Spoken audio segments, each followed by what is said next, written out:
No matter what is happening in that pressure cooker, create the intention within, live from within, and you will find amazingness, opportunities all around you.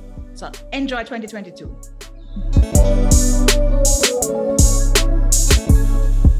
Welcome, welcome, welcome to begin your year with Flair. Who is feeling flary? Oh my gosh, we have quite a few persons already online.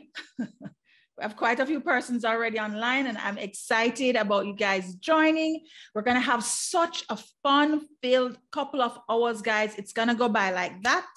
And at the same time, you're going to receive so much juice, so much inspiration, so much motivation, so many insights about yourself to help you as you lead your life transformation journey through the year ahead. So big up everybody who is already here. I love the early birds. Wonderful.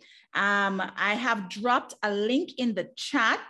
So you should be seeing a link in the chat. If you click on that link, it will take you to your workbook. So you actually get a workbook as a part of joining the session live with us today. And so you want to get that workbook. Now, you may not need to write in it, but you definitely want to at least connect with the pages so that you can, you can see what's going on. You can understand where we are, what we're talking about. I will be presenting as we discuss, and I'll be in and out, on and off the screen. So I just want to make sure that you guys can hear me. So I'm going to do a quick check-in with our attendees. I'm seeing quite a few names here. Just go ahead and drop a note to say hi, hey. I want to make sure that you guys can hear me and that you are able to actually communicate with me. So just go ahead and drop a note in the chat just so that I can make sure that we are connected. Yes, hi, all right. Yes, man, don't be shy. Welcome. Awesome sauce. Okay, we are hearing. Hi, excellent. I'm hearing you clearly. Wonderful. Oh, this is so exciting. I feel so good. This is lovely, ladies. Wonderful. Thank you so much for joining and for jumping in and participating. Hi, Anne-Marie from London. Welcome. I know it's your evening, so maybe you're having your supper or a cup of tea. Yes, I swear, I think I'm British in another life because I always try to imitate the accent. Can I just tell you? So welcome, Anne-Marie. Hello, Keisha. Welcome, Keisha. Audio is good. Excellent. Love to hear it. Awesome. So thanks so much for joining, guys. I'm just so happy you're here. And as I shared earlier, there is a link in the chat. And the purpose of that link is to, I'm going to drop it again, just to make sure that you guys are seeing it. The purpose of this link is to get you access to your workbook. And don't worry, we'll make sure that even if you don't get to look at it during this session, it'll come to you by email afterwards. If you don't get it that way, you can feel free to DM me on Instagram, or email me, or email Flair or Instagram Flair. We're very happy to share this workbook with you. And I'm excited. I'm excited about all the gems and the juice that's going to come out of this session. And I want you guys to know that the gems and the juice is not necessarily just from this chair, right? A lot of the ahas that you're going to get are going to be yours. And that's always the best part. The best part is that the ahas that you get, the big wow moments, that light bulb going off, or that warm feeling in your heart, like that is actually yours, right? I am just here as a guide to support our conversation today. So as I said, we have a pretty packed and stacked agenda, but it's not packed with stacked with just any old random stuff. We're going to have lots of fun. We have lots of interesting conversations. I'm going to be sharing my screen with some slides just to kind of talk you through some of the things. We're going to have engagement. We want the engagement because we know that you guys want to not only learn and have ahas, but you also want access to some of these goodies that we have. I mean, if you don't already own intention cards, I know some persons may just be coming so that they can get their own deck, and I don't blame you, because really and truly, the cards are absolutely magical. And I'm really happy to share them with whomever is online today. So welcome again. All right. So what we're going to do is a little bit of housekeeping, and then I'm going to invite our friends from Flair to welcome us, and then we'll get started with the program. All right, so first things first, this is Zoom. We're all familiar with Zoom rooms, at least by now. I hope most persons are familiar with Zoom rooms. You know, I want you to treat this as though you are sitting in the living room with me and we're having a conversation.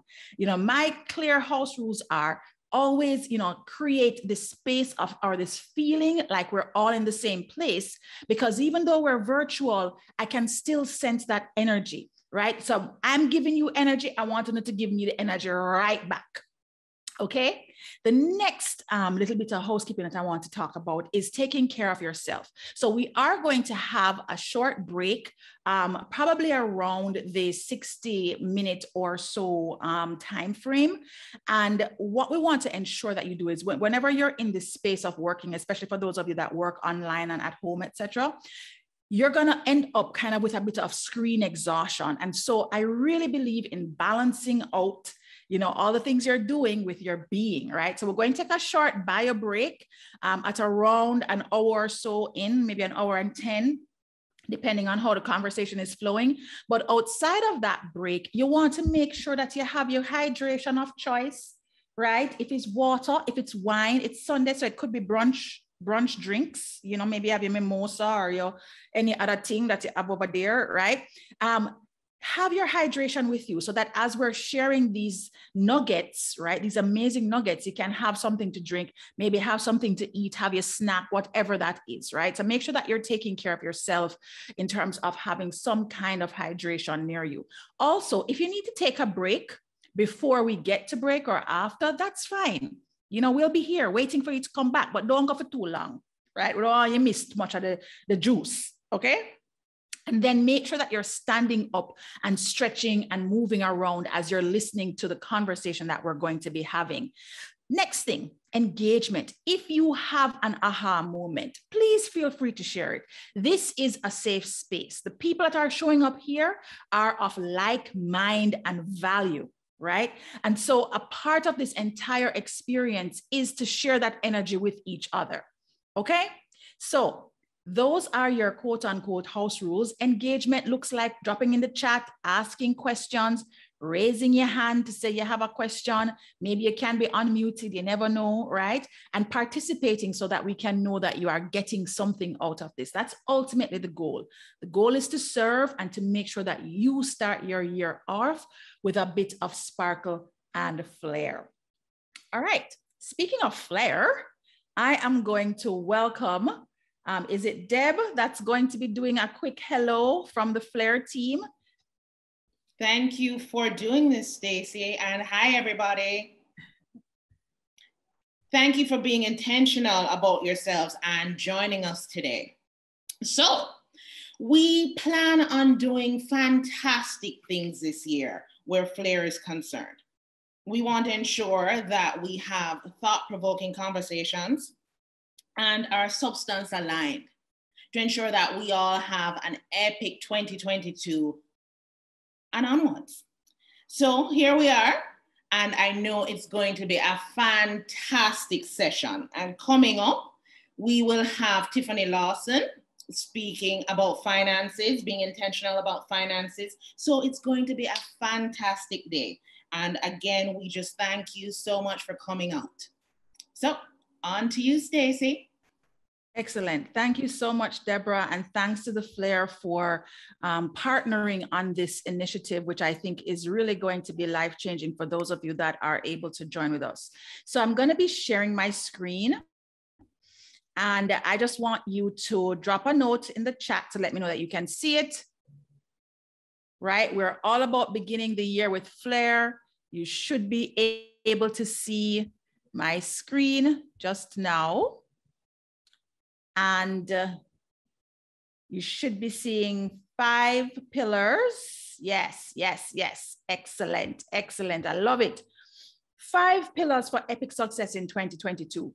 And guys, one of the things I want you to pay attention to as we're going through this conversation today is that these 3 words here are essentially going to be the easiest ways to reference how you should approach not just this year, but every single day as you step out into your greatness, right? It's all about connecting to who you're being, connecting to what you are feeling, and then moving into all the things you're doing, right? We tend to always go here so first, the do, and forget about the being and the feeling good part, right? Now, I want to know who is in the room with us this afternoon, right? So you may fall into one or more of these categories if you see yourself in one of these categories. This is our roll call, right? I want to hear from you, which one of these is you, right? Are you the big dreamer? Are you the innovator? Are you the chief cook and buckle washer?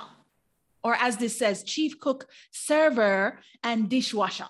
Are you a boss planner? Like, are you the person that likes to plan it out and make sure that every single I is dotted and every single T is crossed? Are you the get it done? Like when people want things to get done, them just carry it and say, yes, forward. This is what we're working on. This is what we're doing, making it happen. Are you the soulful sister? The person that, you know, is really spiritual first. It's always about your prayer and your meditation, or, you know, whichever way is that you connect spiritually. That is what you are all about. It's soulful, energetic, that kind of person. Or are you the water tester? You know, you're somebody that kind of dabbles in the dreaming sometime. Sometimes you dabble in the planning, you know, sometimes you dabble in the getting it done. You know, you put your foot in and you take it back out. But, you know, you're the dabbler. You are in and out of these things. Do you see yourself here? Maybe you are all the things. Or at some point in time, you have been one of these things, right? For me, I've been all these things. And I think in many ways, I'm still all of these things. So just drop a note in the chat if you see yourself. Are you the dreamer? Are you the innovator? I want to know who we have in the room. Right, okay. Donna Dean says she's the water tester, the big dreamer, and the get it done. All right, I have another one that says all of the above. Soulful sister Kadeen in the house. Okay, get it done. Yes, I see you, Tamika. I see you. Definitely the boss planner and the get it done. Okay, Danny, I see you, Danny J. Rachel, you're the water tester. Yes, you dip your finger, dip your toe. Absolutely. Big dreamer and get it done. There we go, Anne-Marie from London. Lovely. All of the above, Tracy, and I get it. All of the above, Keisha. Thanks so much, guys. And that's the thing, right? There's room. That's where you start. There's room for this part of you all the time, no matter which one of these you fall into. There is no right way or wrong way to do it.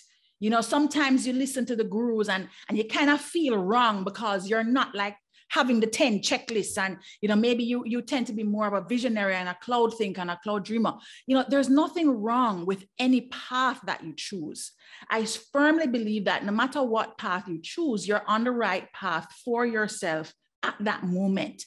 And it's the sooner we step into a place of acceptance about where we are and who we're being, is the sooner we can access all different kind of levels for our greatness. So welcome to all of you, no matter which one of these categories you fall into.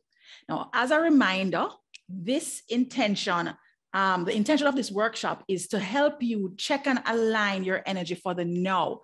Now, you notice I say release negative energy blocks from 2020, because I honestly feel that it's like 2022 is like them saying the second run of 2020. A lot of people came into 2022 thinking that, you know, this is another 2020 that's happening. But we really feel, it seems like we're stuck in this time warp. So we're going to work on releasing negative energy blocks that may have started to collect between 2020 and now. Then we're going to be working on creating clarity around intention setting and getting your grounding intention set for this year. And I'm going to share mine. I can't wait to share mine. I'll actually share from 2020, the one I had 2020, the one I had last year, and the one I had this year. And then the last thing we're going to do is we're going to talk about the Fearless 5, which are the 5 pillars that, that we'll be sharing that will help you on your journey throughout this year. So why am I here? Who am I to be talking to now about all these things? All right. So this is where you get to understand the chief cook, server, and dishwasher aspect of Stacy. Okay. So this is Stacy, who Stacy is being. I just recently announced that I am officially launching my company full-time. So I've had my company, Epic Transformation, for about 3 years now. And I am just now starting to step fully into that person, into that being of entrepreneur as the first foremost thing that I'm doing. You may know my podcast, Balanced Lady Boss Show. You may also know me from the JTD, or what used to be the JCS. And you may also know me from having different online courses and helping entrepreneurs to maximize success, right? So yes, I am all of these things. And at the same time, I am also this person who is just like you, right? So I'm a mom, I'm a bonus mom. I have 3 of my own and 2 with my partner. I'm a love partner. I'm an auntie, I'm a sister, I'm a daughter, I'm a friend, a cheerleader, a truth teller, a facilitator, an event host, a partner, a mentor, all of the different ers and all things, right? And you may be familiar with this for your own life. But one of the reasons why I'm here is because I've done a lot of things that are right. Yang light passing, sorry. I've done a lot of things that are right. So at the top of the list, you'll see where, yes, I've always thrived in my career until about, I would say 2019, where I started to kind of lose my mind around whether or not I was going to be in business full time or if I was going to keep working for people. I've always been somebody that has been interested in wealth building, but for a long time, I couldn't do it because I was just in so much debt, right? I was in a lot of debt from university. I was in a lot of poverty consciousness because my marriage went downhill and I had to be managing myself and my 3 kids on just my paycheck. So there are a lot of things that, I think I've done right. Like I've rebuilt, yes, and learned how to do, gotten training and certifications and all these different things that I've set on a path to do well. And at the same time, I'm messed up a whole lot of stuff. Like when I say mess up this stuff, you talk about mistake maker. All right. Yes. And as a part of that process, what I have learned is that I am still exactly where I need to be. I am becoming the best version of myself. And the way that I've been able to accelerate a lot of the things that I am now doing right is through the power of intention. And that's one of the reasons why I thought it was so important for us to step into our flairiness and make sure that you can step into this side of yourself. The part of you that may have dreams about being a wealth builder and investor. Maybe you have dreams about being an influencer or having a family of your own, or just having a love that is like no other, right? So we're going to be talking through those life hacks today. That's what we're going to be doing. So if you're ready for the life hacks, if you're ready for the tea, if you're ready for all the behind the scenes, give me the juice, I want it, drop a note in the chat so I can know that you are here and you are about the business, right? Drop a note in the chat. Let me know you're about the business, right? We want to get the shortcuts. And it's not a shortcut that going to cause no problem. This is the shortcut that going to give you the longevity, the sustainability. We want the simplification, We don't want this struggle bus. Oh, the struggle is real. I'm so coming up of that bus. Why I need to be realistic with the struggle? No, sir. We can transition that, right? I want it to be easier. Yes. Who doesn't want things to be easier? We want the efficiency. We want to get things done, right? And at the same time, I want to feel good while I'm doing it. I don't want the breakdown and the pop down, okay? No, I want to feel good on the journey. So who wants the life hacks? Let's see who wants the life hacks. Yes, preach. Yes, Priscilla, ready. Yes, ready. Ready for the flairiness. Got it, Maxine. I love that. Me want it. Nice, Denise. Excellent. That's what I'm talking about, guys. Over the struggle life. Here for the life of ease and abundance. Thank you so much, Rain. That's what it's all about. We have actually been tricked into thinking that the struggle is real or life is hard is the way we have to live. It is not the way we have to live. It's the way we've been trained to live. And my training to live that way got me a great career. It really did. I must say that I'm well respected in the tech world and I've made great partnerships. But guess what happened? My body popped down, I get cancer. My marriage popped down. My children and me was, husbandless, and our home was broken. I lost a lot of friendships and relationships because I was not paying attention to the aspects of myself that needed the most attention. And then guess what happened now? Fast forward and run into 2020.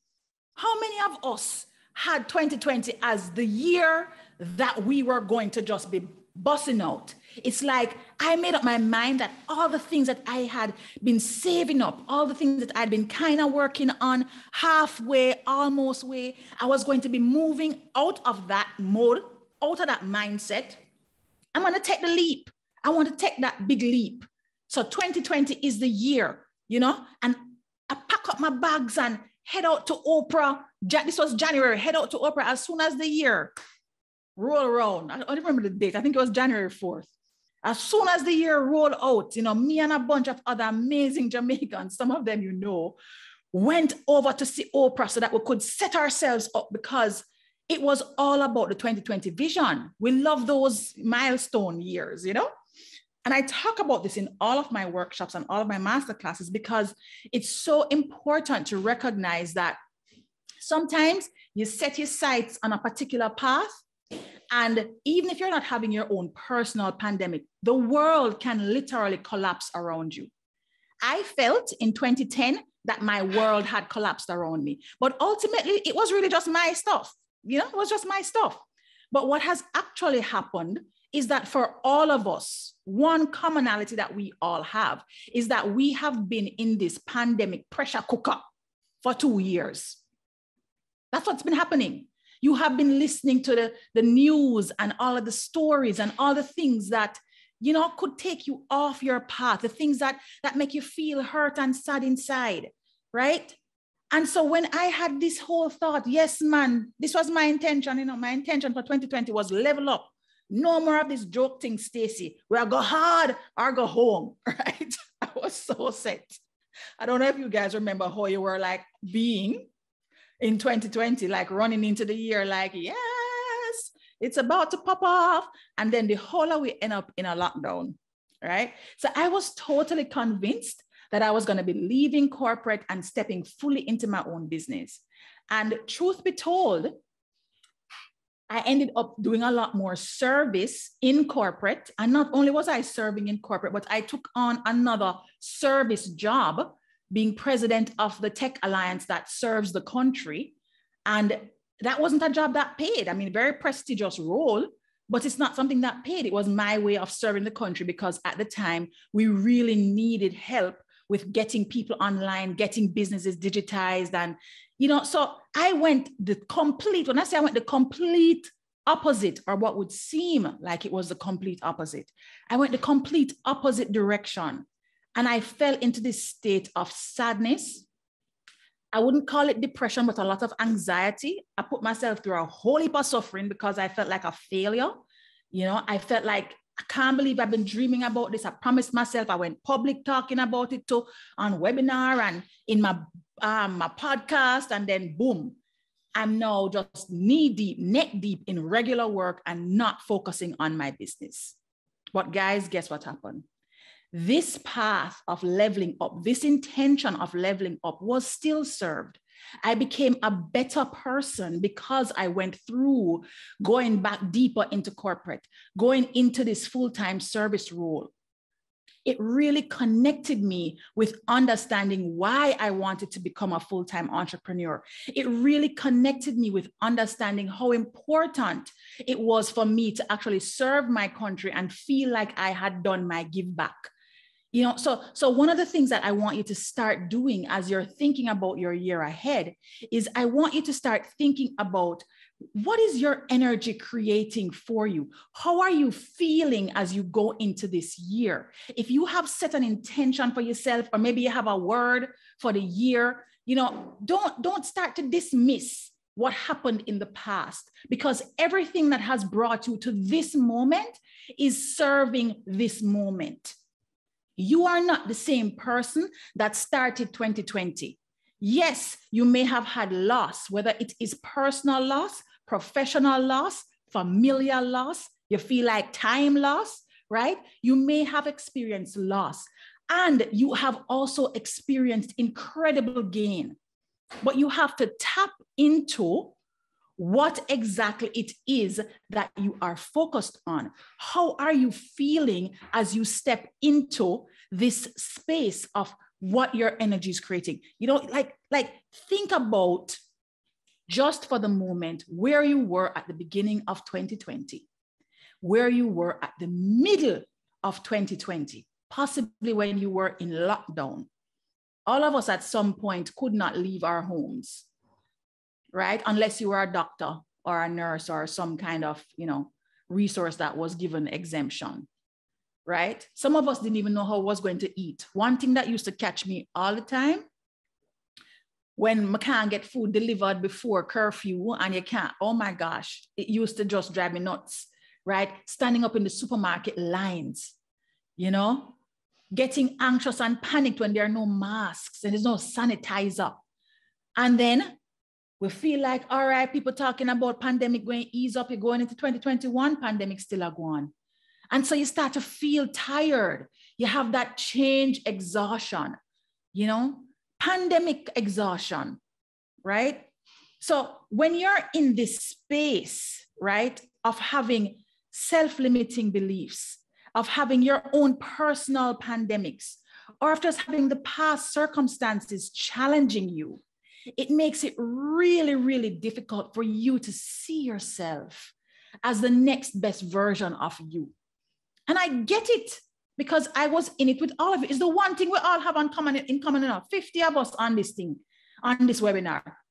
And it's the one thing we all have in common. We all went through this period of feeling like we have lost ourselves.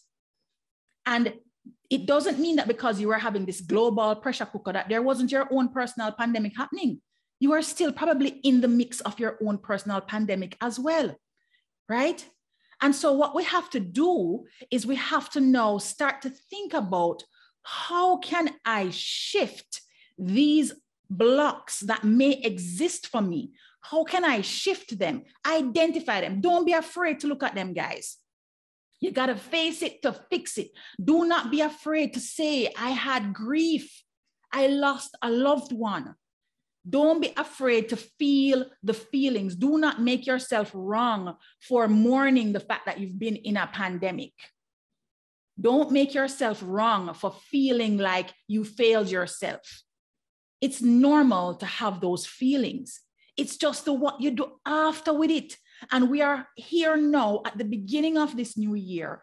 And you best believe that those persons that did not make it into 2022 would not want us sitting back, stuck in the feeling of the past circumstance that may have carried over into this new year. Maybe at work, you were feeling languishing, you were feeling this, which is a new emotion. That word came out of nowhere to be like the most popular emotion of 2021, where you just feel tired all the time. And no matter how much you feel like you're going to be productive, you start and you stop, you have excessive fatigue. Sometimes you feel sick. You wonder if you have COVID. Next time you feel well. It's just like this. There's just been a lot of this stuff. And what it has allowed us to do is to have a greater appreciation for the fact that we get up every day and that we can set another target, that we can have another dream, and that we can have another deep, amazing expression of who we are, right? So what I want you guys to do now, if you have not already done so, right? There you go, Joe. Yes. If you have not already done so, I've dropped the link in the chat to your workbook. And I'm just going to bring it up very briefly, because what I want you to do with this workbook, guys, is that this session is going to be a moving session. So you may not necessarily be able to work on your workbook the entire time. But I designed this workbook as a way to help you connect with your soulful self and to help you to step more powerfully into who you want to be this year or any moment, right? So what we're talking about, here are your 5 pillars. And we are talking about beginning with intention, right? And as you move through the workbook, we're actually going to see things that are going to talk to you about a lot of the things I'm discussing here.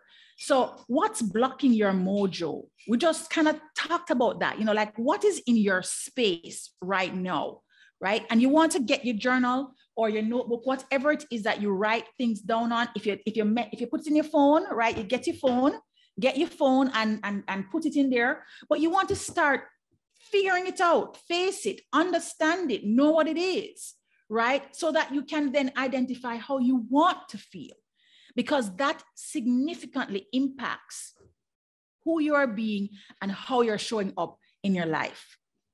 Okay, so I'm going to pause just to make sure that you guys are seeing the link for the workbook.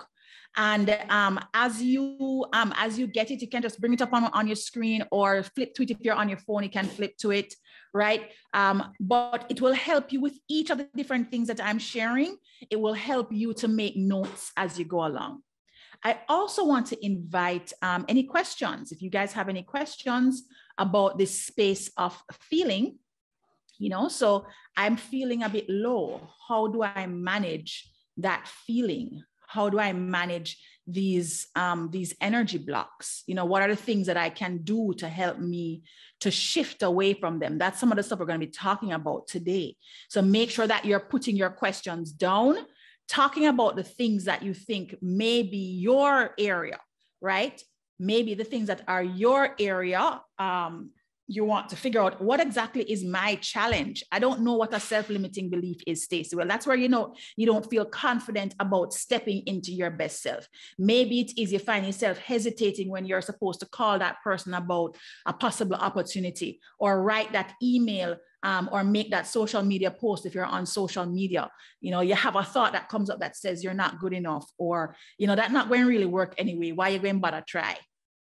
Right? If those are the type of thoughts you're having, then that's where we now are thinking about self-limiting belief. Personal pandemics are things like health crises, or you had a death in the family or amongst your close community. Maybe you have debt, maybe you have financial challenges, right? These are all things that are, I consider they are not meeting your needs. Now, why I actually inserted this chart last night. And the reason I inserted it is because I really wanted persons to understand the whole, like, where exactly is it that these different feelings and thoughts come from? And this amazing pyramid, even though the pyramid itself was not built by Maslow, he basically mapped out the different need categories, right? So things that, as you are evolving in your life, these are the things that become important to you. And so the first level are psychological needs, right? This is just your basic stuff. And for some of us, it may seem minor right now, right? But you have a lot of people who are, this is basically what they are focused on. Like, this is the need category that they are stuck in. I really just need food. Like, I can't even get up to here. So where I'm thinking about, goals and all of that. Like, I just need to be able to eat every day, right? I need to be able to feed my kids every day. At some point in my life, especially when I was going through the real rough parts of my divorce and cancer, which were happening at the same time, some days it was just, I just need to be able to make it to supermarket and be able to check out without them telling me my check decline. Right? Real talk. Okay. So sometimes your your physiological needs are that's all you can focus on. I just need air. I need rest. I need to sleep. How many of us not getting really good sleep? Right? So this is where you kind of have your most basic, this is where we're starting. Then the next level up is, once you feel you kind of have a handle on that, it is safety. This is the next level up the pyramid, right? And that is, I want to feel safe, which means that I want to have financial security.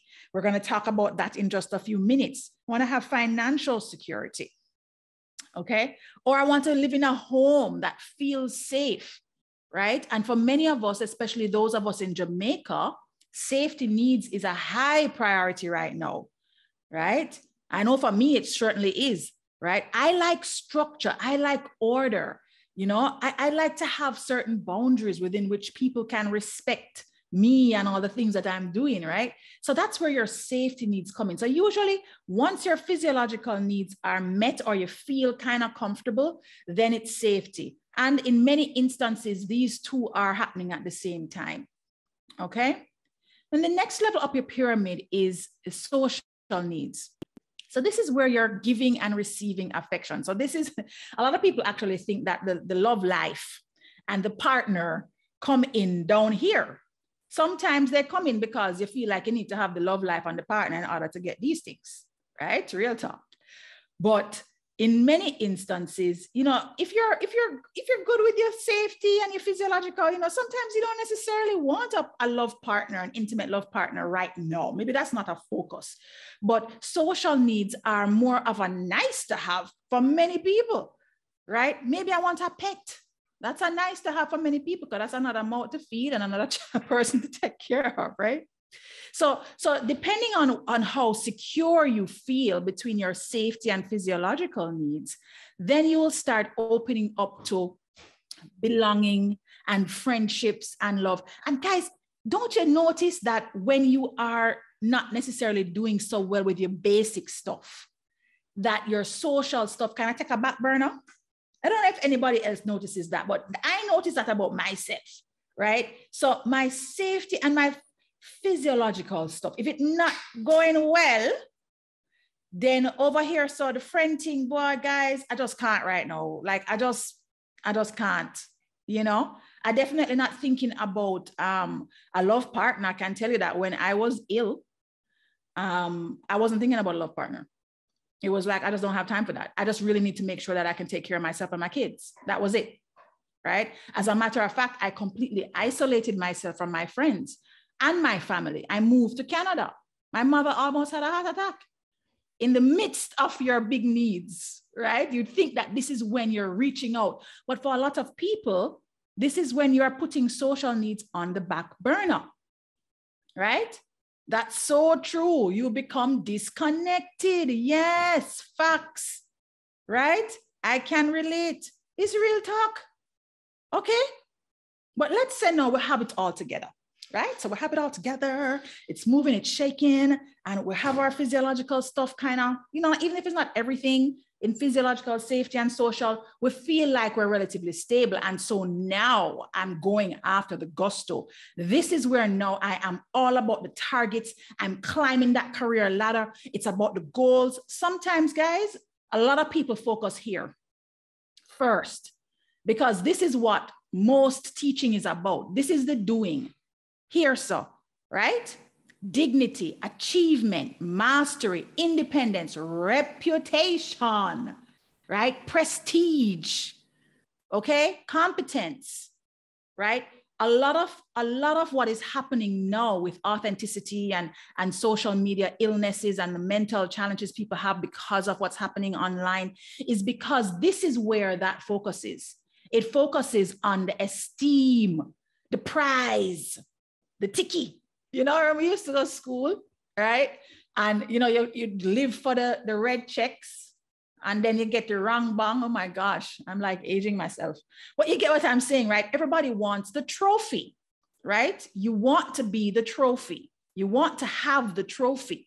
You want to hit the target. You want to hit the vision board. Yes, on the vision board, you have all your targets and your goals. There's nothing wrong with having them, guys. It's just if this is what is running your life, then a lot of times you will sacrifice your well-being, which is down here. So you will sacrifice your well-being, your authenticity, your truth, your purpose, your wholeness, your selfness, that inner, that light, that person that you can't really speak to, but you know is in there, right? You sacrifice that because you don't necessarily feel it's going to look good on your trophy. Okay? But if you can align yourself with what is at the top of the hierarchy, which is your purpose and your intention and your why and the realness behind all of the things that you're doing, then this becomes even more rewarding.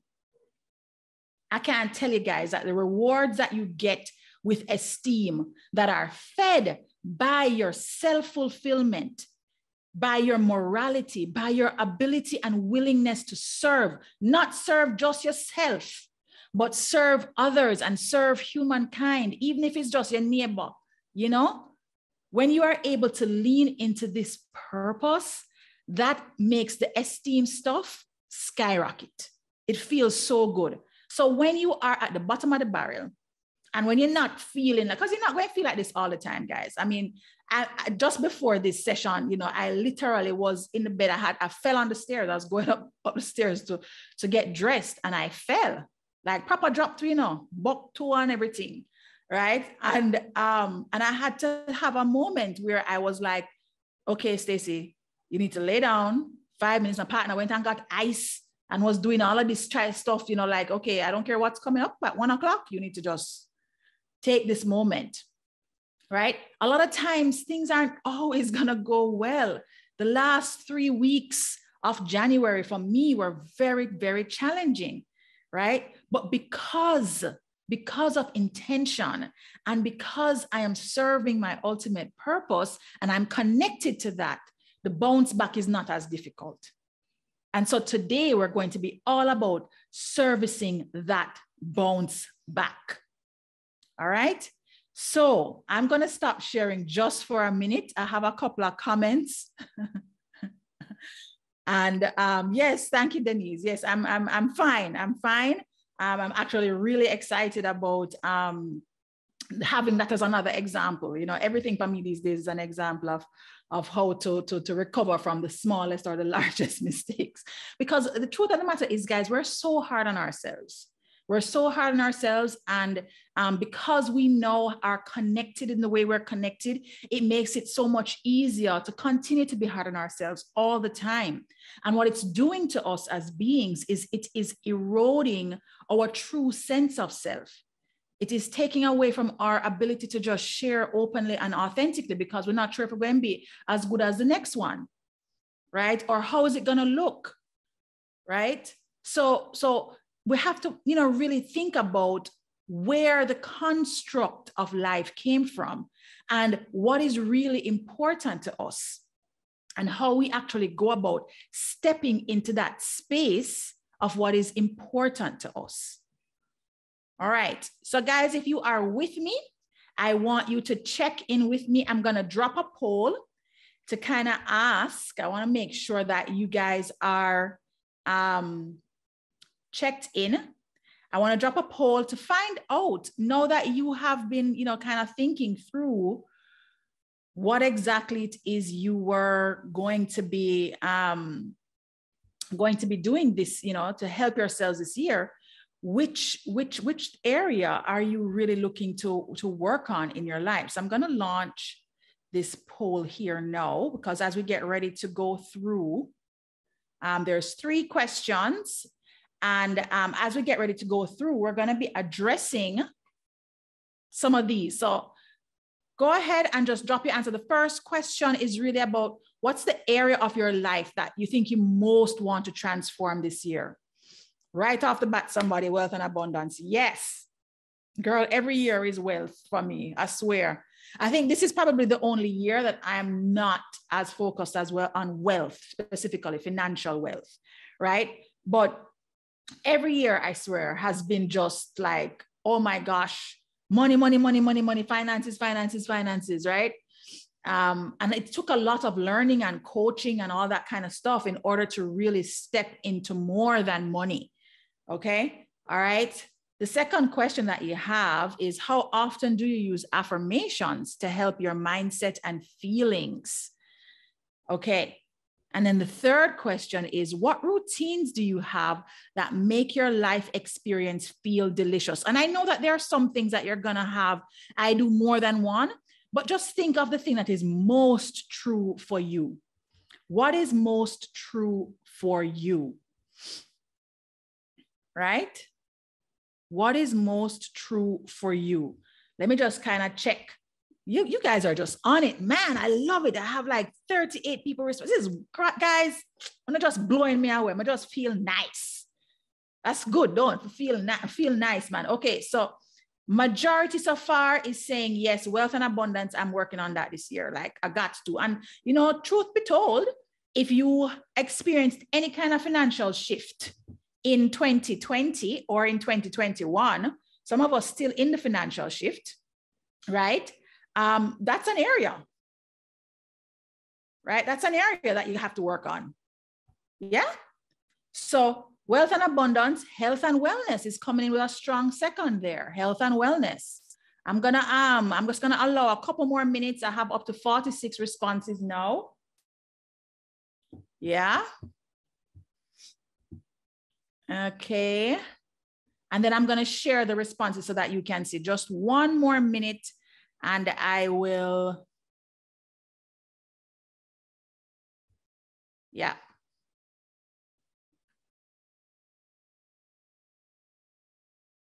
All right, so I have 47 response, 48.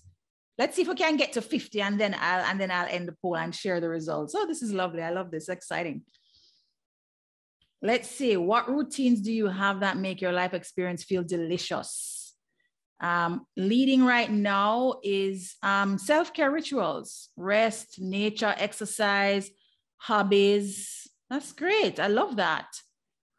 Second, we have gratitude practice. Yeah, we're going to actually, your workbook has a couple of options for gratitude practices. Oh, look at that. We're at 51. All right, guys, I'm going to wrap up the poll now so that I can share the results with you.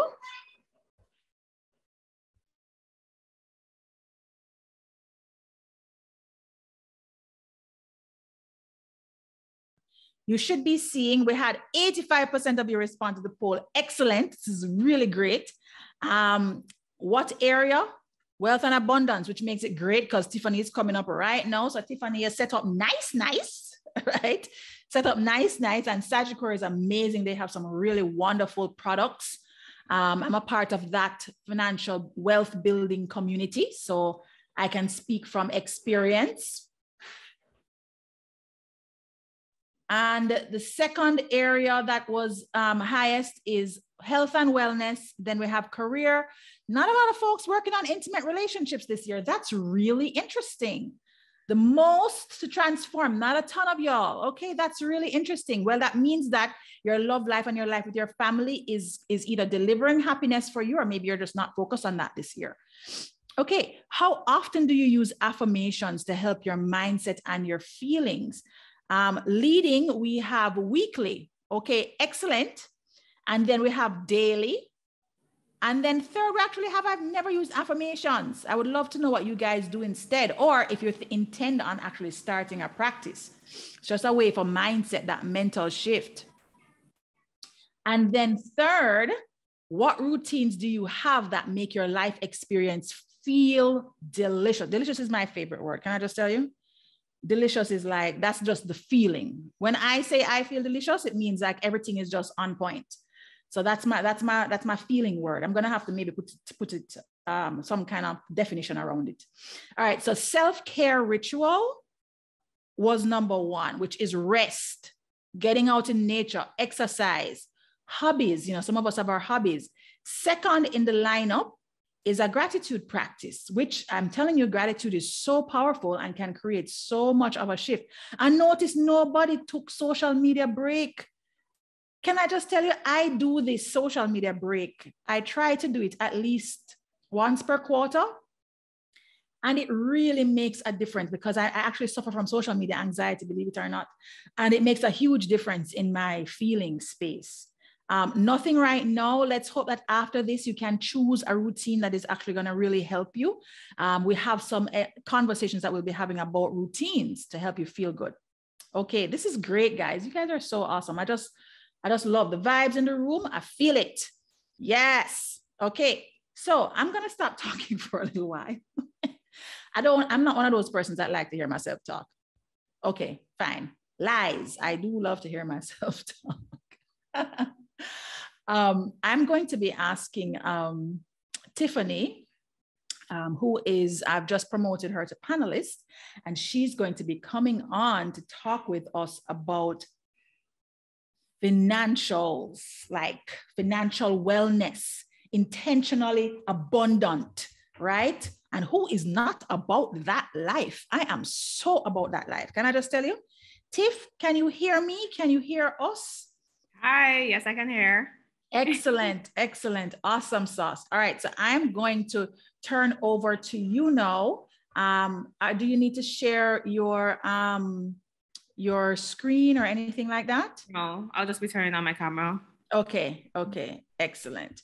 All right, guys, so Tiff is gonna talk with you for a bit and then I'll hop back on as we continue our limitless conversation so that you can begin your year with Flair. Hi, everyone. Hope everybody's doing well today. It has been such an amazing experience so far, listening to Stacey talk about all these intentional things that we need to do for this year. I know that the past 2 years have led a lot of people to reevaluate their priorities, from your relationships to your career to your finances, just everything, because, you know, this pandemic has created just a whole new mindset for a lot of us. You have to have a clear understanding of what's most important to you and those around you in order to live intentionally and create the impact that you want to see in the world. So that's what we're here to do financially. Living intentionally does not happen by chance, rather. Instead, it takes work, it takes patience, and it takes lots of practice along the way. You have to put certain things into place to live intentionally.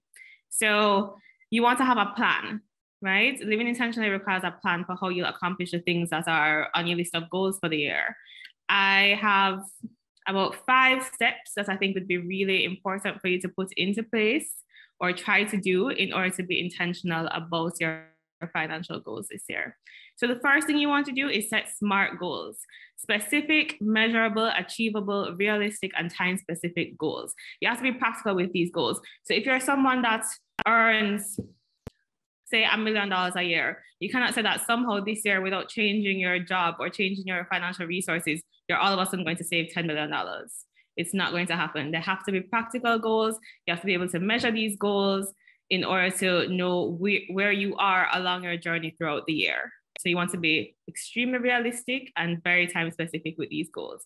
The next thing you want to do is document your financial goals. So whether you're a visual person like me, I strongly believe in manifestation and I strongly believe in vision boards.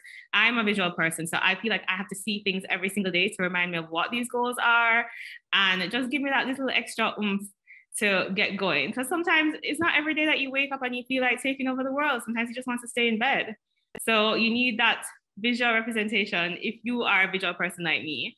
If not, at least write down your goals. If you have a journal, a notebook. I know before I got into vision boarding, I used to just write it in the front of my devotional because, once again, I use my devotional every morning when I'm doing my devotion. So of course, as I open the book, I would see those goals listed there.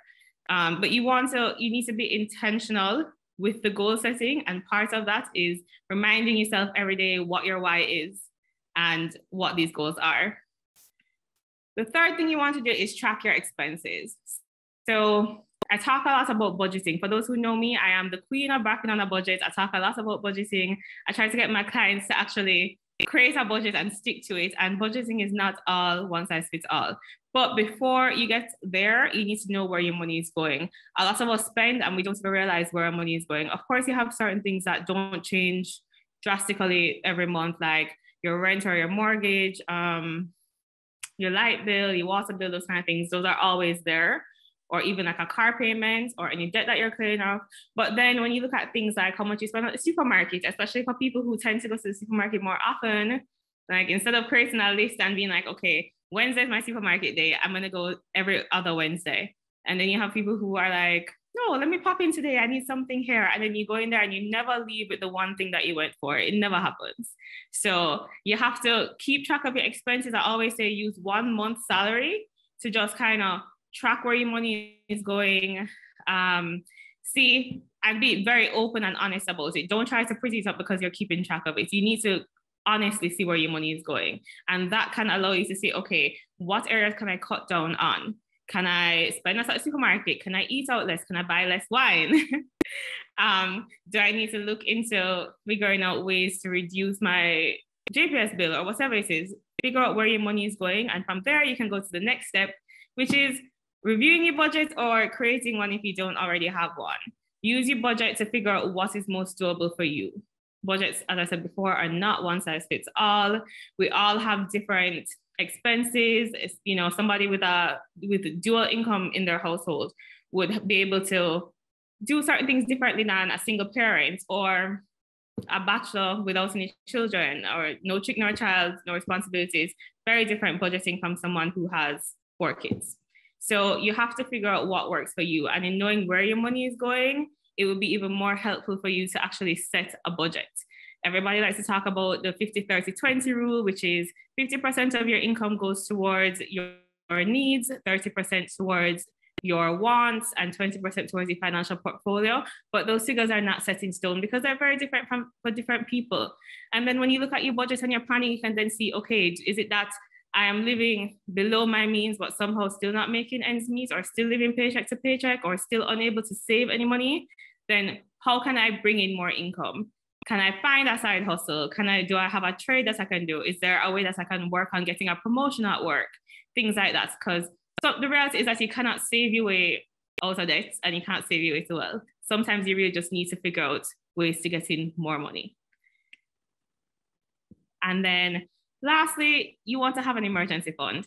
If COVID has taught us anything, it is that anything can happen. Any card can play in life. You can plan as much as you want to, and one illness or one issue with your car can completely wipe out all the savings and investments that you've been doing over time. So you want to make sure that you have some emergency funds sitting down, and your emergency funds have to be different from your separate and apart from your savings. An emergency cannot throw off your savings goals. So you have to think about it in a way. It's overwhelming to think about when you hear people say that your emergency fund should be at least 6 months worth of expenses. You can start out small. So let's say you want to start out with a goal of $50,000 or $100,000. And then after that, you can then work towards having 2 months worth of expenses, and 4 months worth of expenses, and 6 months. And then after that, you can probably even work to 12 months worth of expenses. So that way, anything that comes your way, you are fully prepared for it financially. Because it is, you can lose your work tomorrow, you can get sick. If you're somebody who relies on your car to go to and from work or to get your work done, we know how expensive it is to get new tires or buy a new battery. And these things are not recurring events that happen on a monthly basis. So it's not taking into consideration your regular monthly budget, but stuff that still happens. So you have to be prepared. So those are my 5 main tips. You guys have, let me see if you guys have any questions. Yes, supermarket hops definitely cut deep. I have literally tested on myself and realized that when I do a list and I say, okay, I'm going to the supermarket once a week, I spend significantly less than when I go every other day to pick up one item. So yes, you have to be deliberate about planning your expense. Somebody asked me what the 3rd tip was. The 3rd tip was to know where you are right now and start tracking your expenses. It's an important step in creating a budget for your finances. And we're trying to be intentional this year, guys.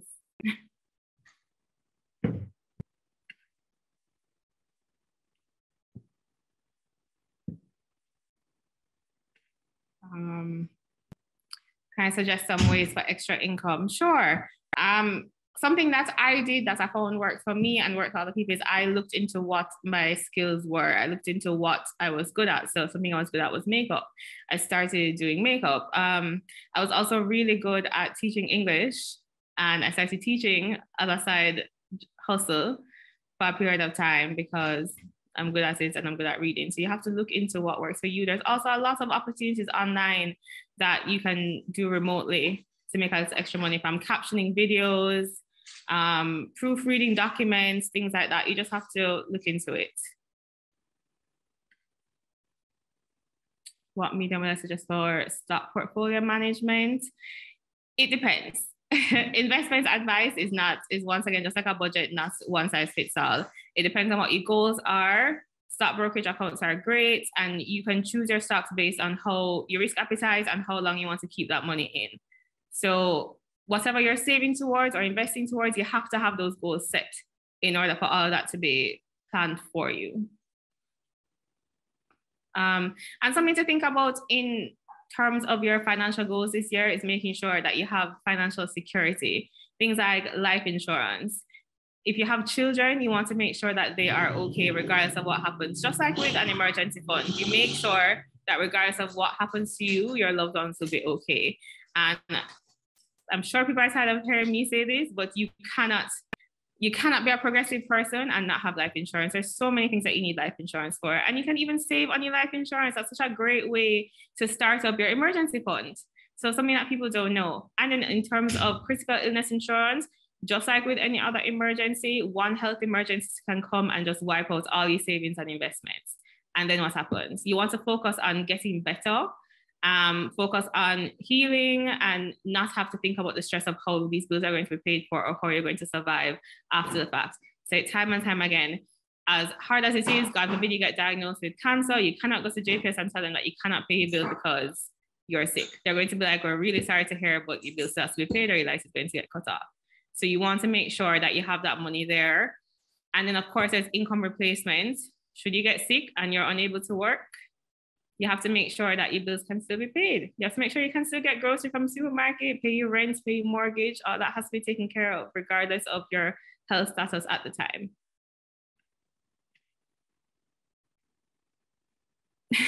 Someone said they need a financial advisor who doesn't disappear on them. I do not disappear. I'm always here. Yes, so you can, there are different types of life insurance policies. Not all of them have a savings component, but taking out one that is equity linked that you can add to on a periodic basis or on a monthly basis will really help with your financial planning. Saving on your life insurance is definitely a hidden savings, because sometimes I've had a client where I put such a small portion of her insurance premium towards savings that she didn't even realize. And then when COVID happened, she was so grateful that I had put aside that money for her, because that really helps her.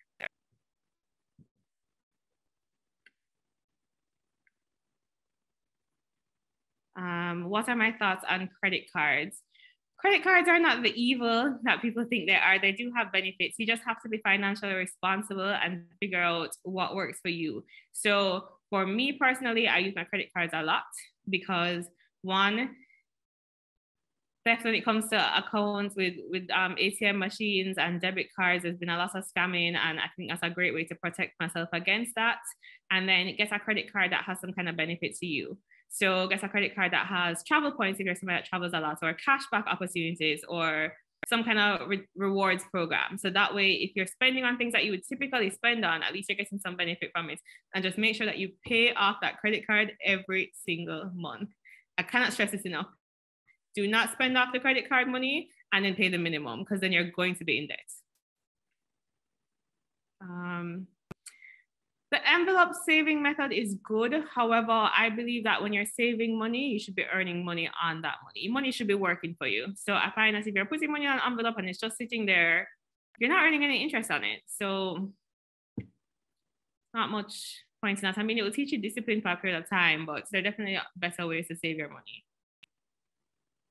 You can contact me at Tiffany_Lawson@sagicor.com. That would be the best way, I think. So just reach out to me if you have any more questions on that.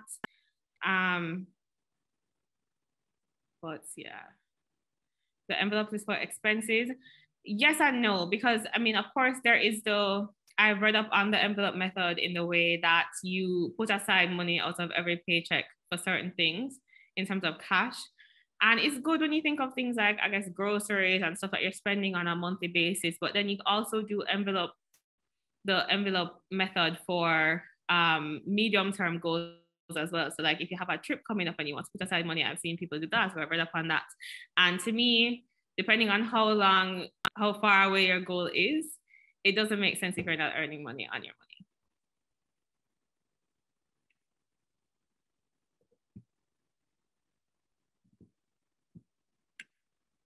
Any more questions, guys? And please don't be afraid to ask the questions. As a young professional, how can you save towards home ownership? Once again, that's going to depend on your current budget, what you can afford to save right now, and how you save your money. Are you investing that money? What investment instruments can you use based on the timeline that you have for home ownership? But it's very doable. And I would say the earlier you do it, the better. And a lot of people don't know that you need life insurance to get a mortgage. So if you plan on taking out a mortgage to buy that home, the earlier you take out that insurance, the less expensive it's going to be. Insurance will never be cheaper than it is today based on your health and your age. I prefer both pooled funds and investing in individual stocks. I think they both have their benefits. I also believe in diversifying my financial portfolio. So I'm not putting all my eggs in one basket. So I do both pooled funds. And I think those are geared more towards my medium to long-term goals. So anything that's going to take at least 10 years, I do the pooled funds for that. And then I have certain stocks that I feel like are more short-term, and then others that are a longer time frame to build wealth over time. Because remember, dividends payments from stocks is another way of getting money. It's another method of getting some passive income in. What's your view on how to tackle debt? I say tackle the debt. Well, there are two ways. One, sometimes you might need to feel that gratification or that pleasure of paying off something quickly. So if you have a small loan that can be paid off quicker than the others that you have, then start with that one. But also start with the one that has the highest interest rate. Because, like, for example, credit card debt. If you compare a car loan to a credit card interest rates are about 40% minimum, whereas a car loan will probably be anywhere from 6 to 10%. So definitely pay off the one that has the highest interest rates. That would be the best bet for you in terms of clearing that debt. But as I said, start small, because sometimes if you pay off one debt, it feels so good. When you clear a debt, it feels so good that you then feel more motivated to get the rest of your finances in order.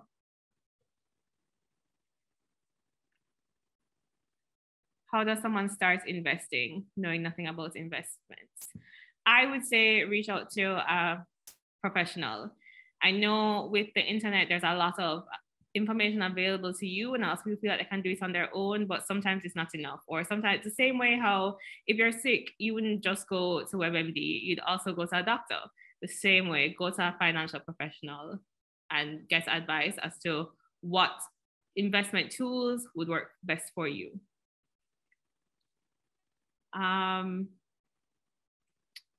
What's a good statutory unit trust? It would depend. It depends. We have various options, but it would depend. Even if you're conservative, it depends on how long you want to keep that money in there. Because we have some that the minimum time is 3 months. We have others that are geared towards 10 years worth of investments. So it really depends on how long you want to invest that money for. My email, I'm going to type it.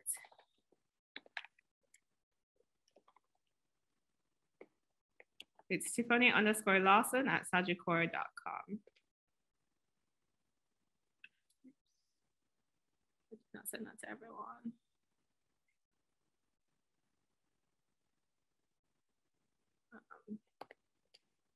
Okay. And to squander when I become depressed, annoyed, or anxious. So I used to have that issue too. I used to avoid that. My favorite type of therapy was retail therapy. If I feel sad, I want to buy something for myself. But you have to break out of that, because guess what?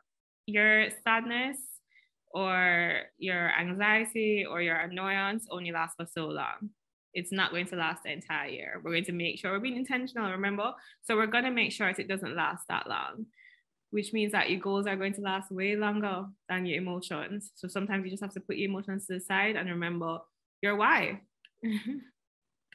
Like, you have to remember why you're doing what you're doing, which is why it's so important to document what the goals are, so that you can look at it and be like, oh yeah, I can't buy this bag because I want to buy a house in 2 years. Let's see if I missed any questions.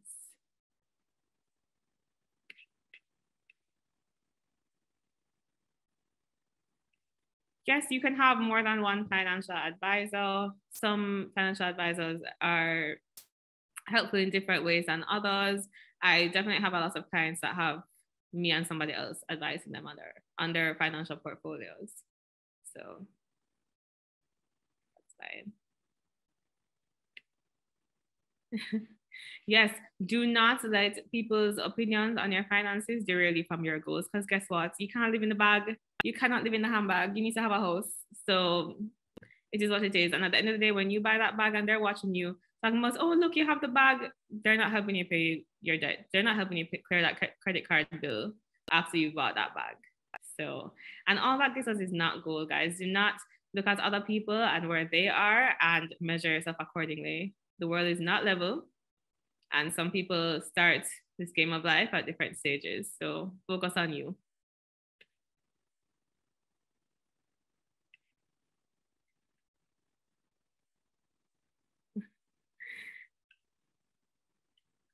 Okay, well, I think my time is up, guys. So if there's anything else that you need any advice on, feel free to reach out to me. As I said, it's Tiffany_Lawson@sagicor.com.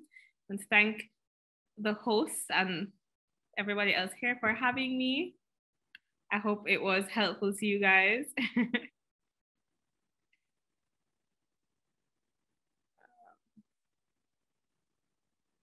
Okay, excellent. Tiff, I think you have to actually make me host again, since the co-hosting.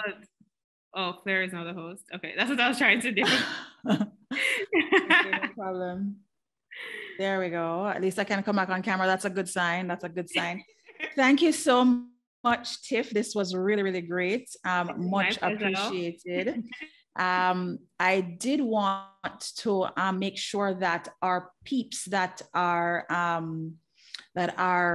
watching are able to actually take advantage of some of the gifts. So we actually have a gift from Sagicor. What?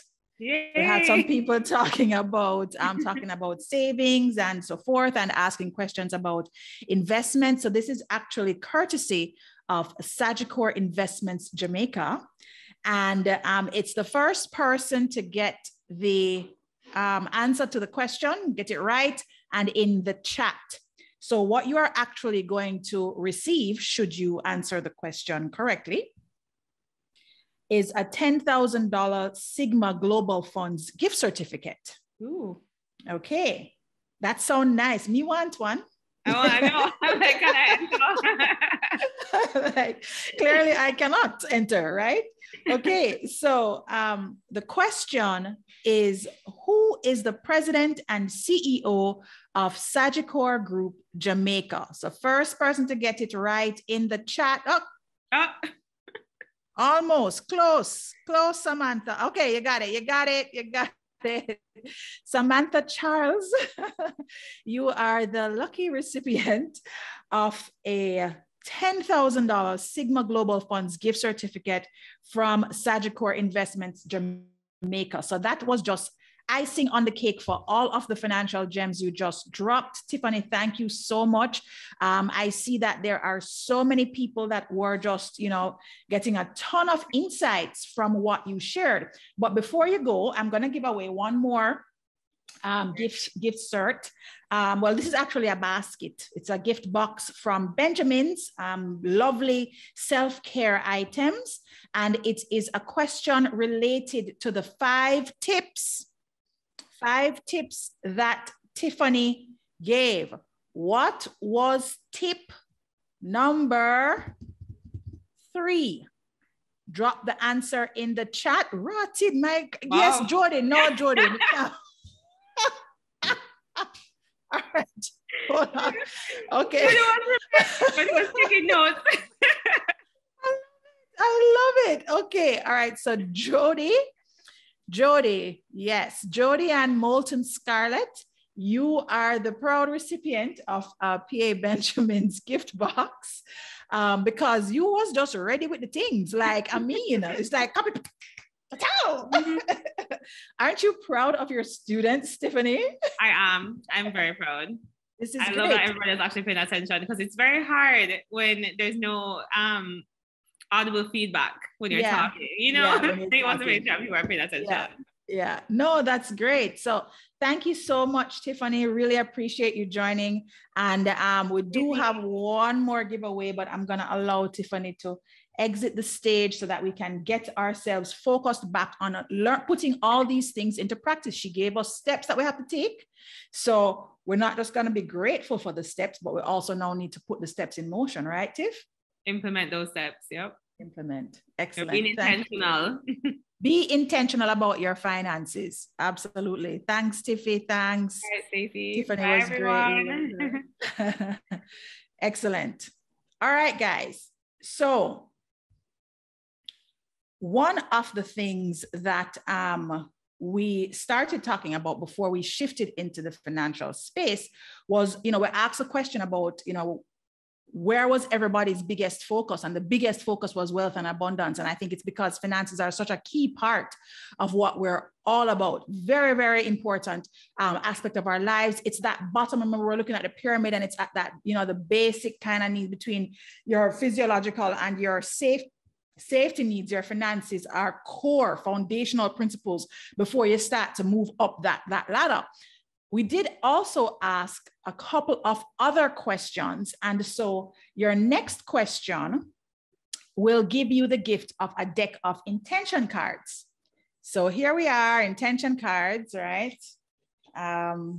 Love these. And so we're going to give away a deck of intention cards. I would like to know what was the top answer. I hope you guys were paying attention. What was the top answer for how often you use affirmations in, okay, wow.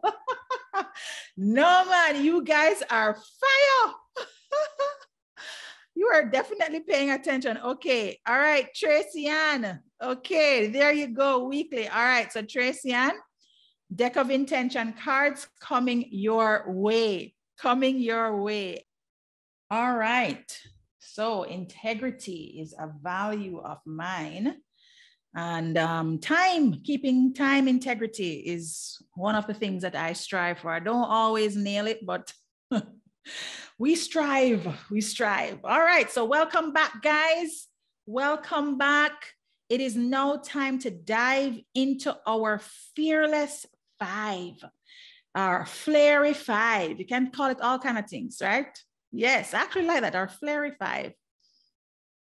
Yes, or the Flair 5. Okay, so we're gonna check in with everybody just to make sure that you are here. I want you to drop a note in the chat. We're gonna get going again, guys. Do not start slowing down. No, this is the juicy part. This is where all of the tips lie in terms of how you're going to move yourself forward when you hit those dips, when you have those moments, right? So drop a note in the chat. Let's see who is up. Yes, here. Excellent. Love it. Back. Cool. Present. All right. I feel it. Feel the vibes. Okay. So if you have not yet gotten your worksheet, your workbook, the reason why you definitely want to make sure you download your workbook is because the Fearless 5 are built out in your workbook. So once again, I'm going to drop the link in the chat because I know we did have some newbies join us after we started. Right? So the link is in the chat, and this will give you access to download this workbook. While we're going through this segment, you can go ahead and use a journal or a notebook and use your workbooks as a guide for you. So you'll see that we actually talk about the Fearless 5. So you begin with intention, you align your energy, you fill yourself with goodness, you lean into your authentic power, and you end with gratitude. So these are the 5: intention, energy, goodness, authenticity, and gratitude, right? So you want to make sure that you download your workbook and have it. Again, we'll make sure to follow up after session to make sure that everybody that registers gets access to the workbook. We did want you to make sure you attended live so that you got it, as you know, kind of recognizing your commitment to yourself and to getting going with this year ahead, right? And the first thing that we're going into is beginning with intention. So this is essentially where we're going to be starting, and we're going to be kicking it off with setting an epic intention for the year. I can't wait to share mine with you guys. I'm going to tell you what it is really shortly. But just grab your workbooks so that you can have access to it and you can be on the same page. Okay. So first things first, begin with intention. Your intention rules your life and determines the outcomes. And what I actually really like about the whole concept of intention is it was simple, but it wasn't very easy for me to initially grasp, right? That's actually something that I had to work through. I had to work through grasping the power of intention. And the reason I had to work through grasping it is because when I started to do the research, it turns out that your results are actually a direct reflection of your intention. Let me repeat that. The way that you are experiencing your life now, right? The results of your life are directly related to your intention. Okay. Now, for some persons, they may be thinking, but no, Stacey, no, I don't have an intention to be lonely, or I don't have an intention to be broke, or I don't have an intention to not be working in a job that I don't like. Right? You're probably thinking that you don't set, that's not the intention that you set. Okay. So what I want to make clear, right, is that sometimes you'll have desires for things, right? But you're not necessarily creating the intention behind that desire. In other words, what you kind of have is what you've been sending out that you want. Okay, so think about, there's two approaches to thinking about it. So first of all, think about if you're a prayer person, like let's say that you are somebody that prays all the time and you talk to God about the things that you want to experience in your life. Think about how often you go to your prayer bench or in your prayer closet or wherever it is you pray with a complaint or talking about a worry, a fear, or a concern. Okay, think about that. Also, on the flip side, I want you to think about, most times what pops up first in your mind? Is it what you would like to experience or what you're not experiencing that you want to change? This is where intention lies, okay? So if it is you have an intention of stepping fully into, let's say, abundance this year, right? I have an intention of stepping into wealth and abundance.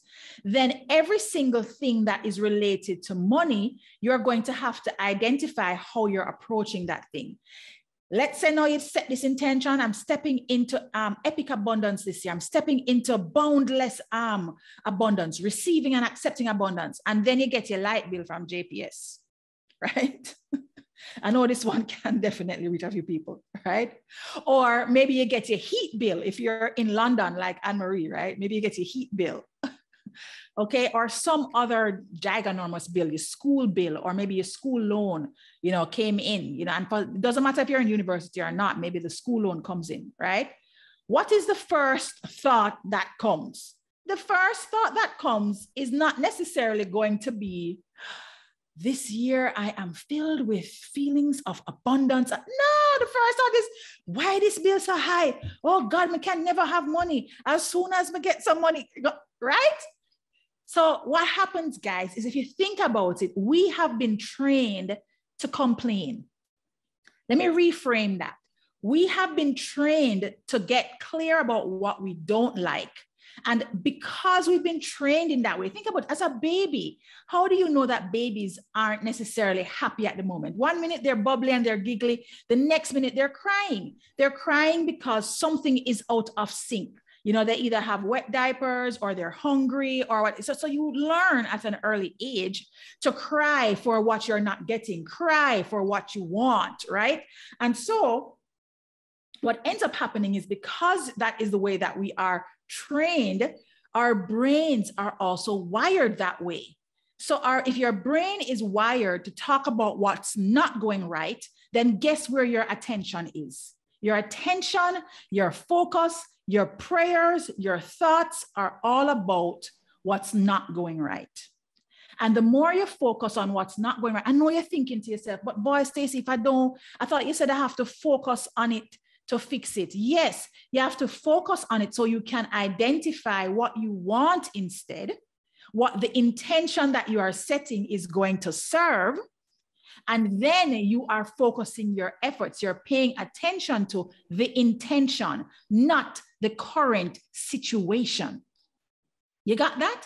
So you got to focus on the intention, not the current situation. That's where the whole idea of vision boards came from, because it's supposed to put in your face where you're headed, not where you are today. The only challenge is that sometimes it's so far. Like you put out the vision board and it just seems so far inside, the feeling don't feel like it can really make it to the actual actualization of the vision, right? So the whole thing is that you have to begin with intention. So once I started learning the principle of intention in 2018, okay? And I was in the middle of, I wasn't in the middle of the breakup yet, but I was in the middle of a relationship that really was not serving me. Nice guy, but it just wasn't the guy for me, right? And I was just in my head, I was complaining about all the things I wish he was. Oh, if he could only, why him can't just, and I had all the little things that just weren't sitting well with me. And I was driving to the country. I remember I was actually driving to country because my sister was getting married in Mandeville. And I was driving to country and I was listening to this book by Oprah, What I Know for Sure. And it's when you're on them long drives that all the thoughts about all the things that not going well come into your mind, right? So I'm driving to country and I'm listening to Oprah's book, and then she gets to the chapters about intention. There are actually 2 chapters about intention. And when she talked about just the things that I'm allowing in my life, because I'm not really clear, I think I know what I want, but I've been focusing so much on the desire of having an amazing relationship that I really wasn't focused on the intention. So the desire of having a man, right, and having a guy superseded the intention of wanting to feel delicious in my relationship experience, to have a spiritual love partner that was aligned with my mind and my soul, right? That's a different kind of thing altogether. Yes, I wanted to have, on my vision board, I had one of those pictures of Barack and Obama. I don't know if you know the one where they were dancing and then just looking into each other's eyes. And it's just like, yes, that is what I wanted. That I need my own Barack, right? I was just like, yes, I want that. But the truth of the matter is that my actions, my thoughts, my standards were not lining up with my intention, right? And so what I was experiencing, the results that I had, I was just in my head complaining about it. And, I'm driving down, and in that drive, I made up my mind that I was going to end the relationship. I will never forget it. I made up my mind that I was going to get myself together and I was going to walk away from that relationship, because even though I had a man, he was not the person that was going to lead me to the intention I had, which was to have this spiritual love partnership that was good for my mind and my soul. Right? So that was 2018 is when I got oh my gosh, it makes sense. I've been practicing the power of intention since. The power of intention is what created these cards. Now, guys, I'm a techie, right? I studied tech from a young. My dad is a techie. I used to go to work with him when he was in New York working on Wall Street. From I was 9, I was going to work with him in the nights. He used to work night shift for a little while. And so I'm big on tech. I used to teach tech, right? And I'm very business, I'm corporate. I'm so corporate sometimes I make myself sick, right? I'm just corporate.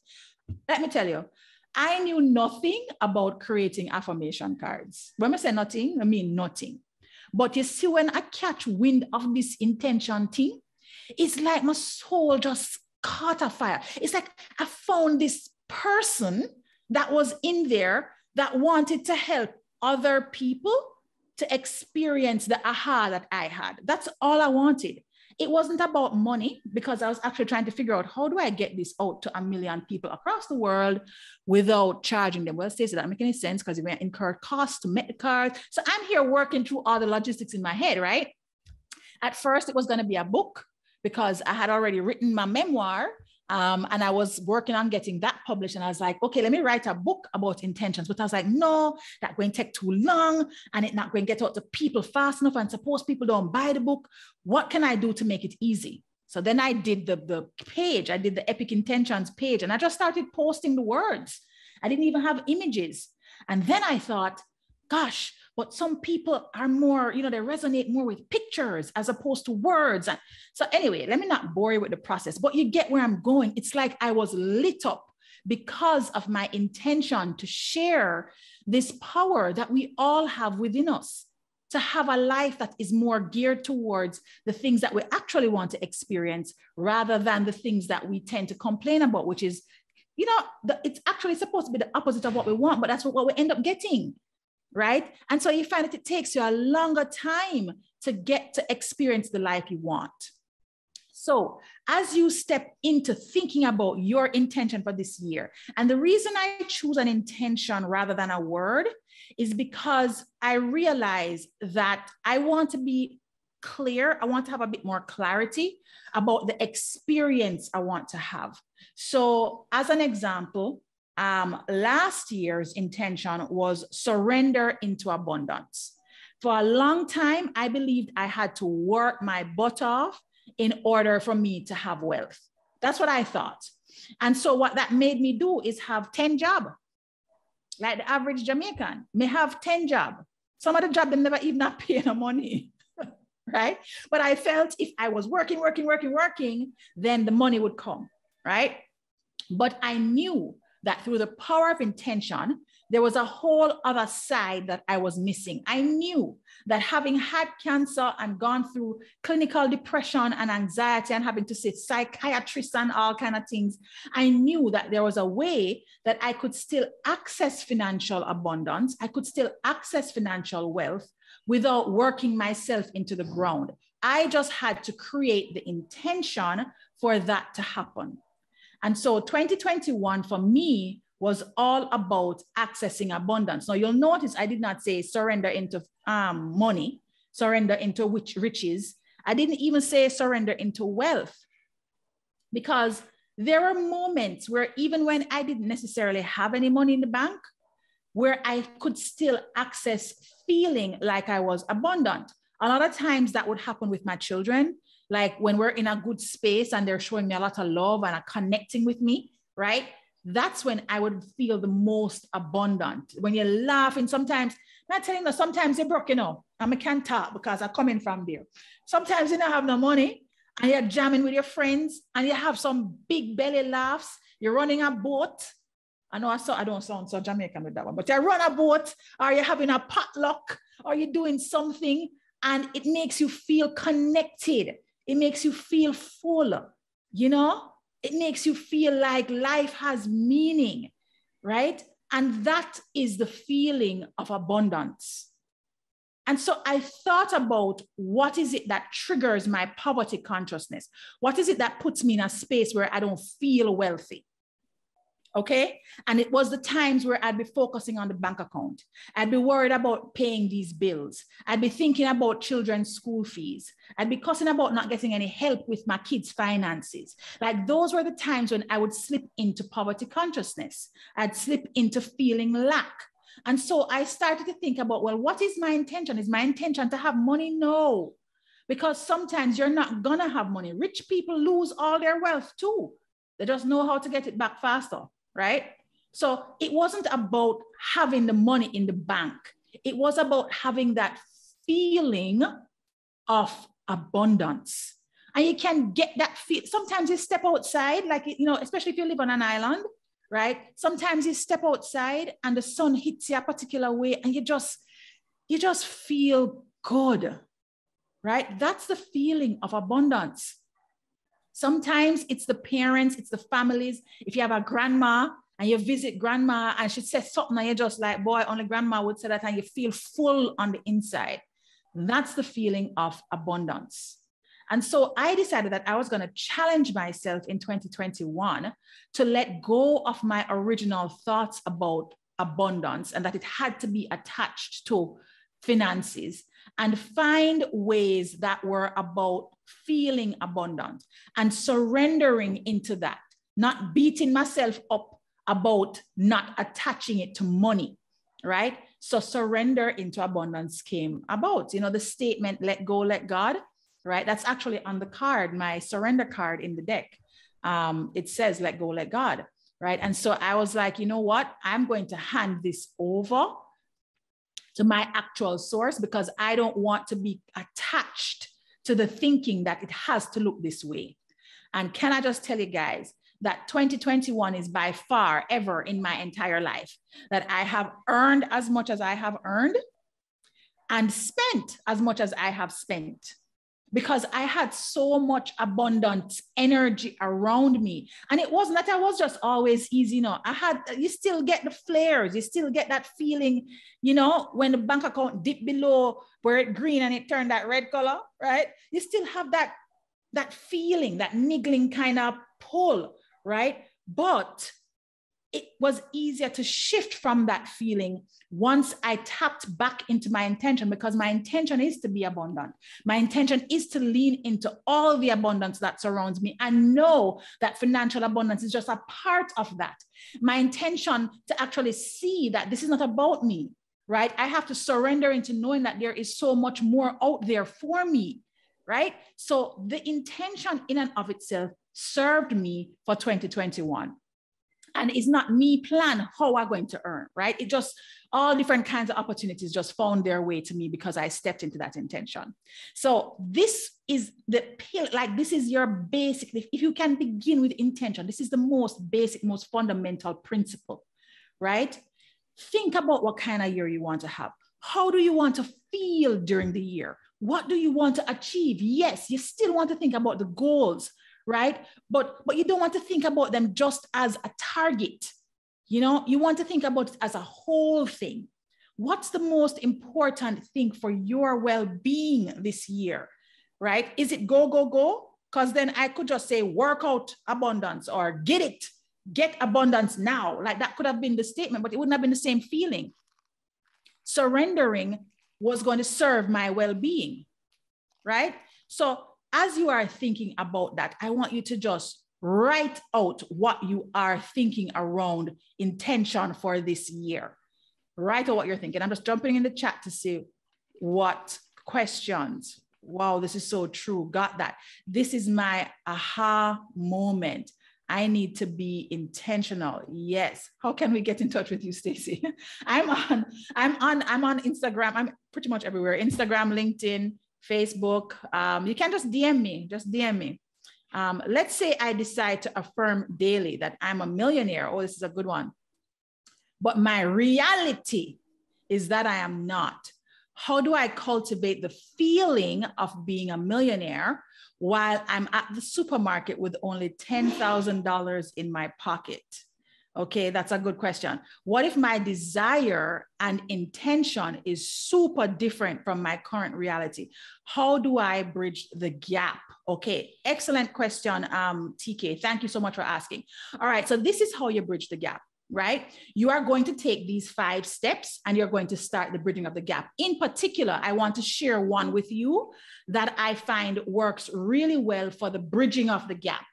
Okay, so your daily affirmation around being a millionaire, I would first and foremost start to think about, if you're thinking about setting an intention, why do I want to be a millionaire?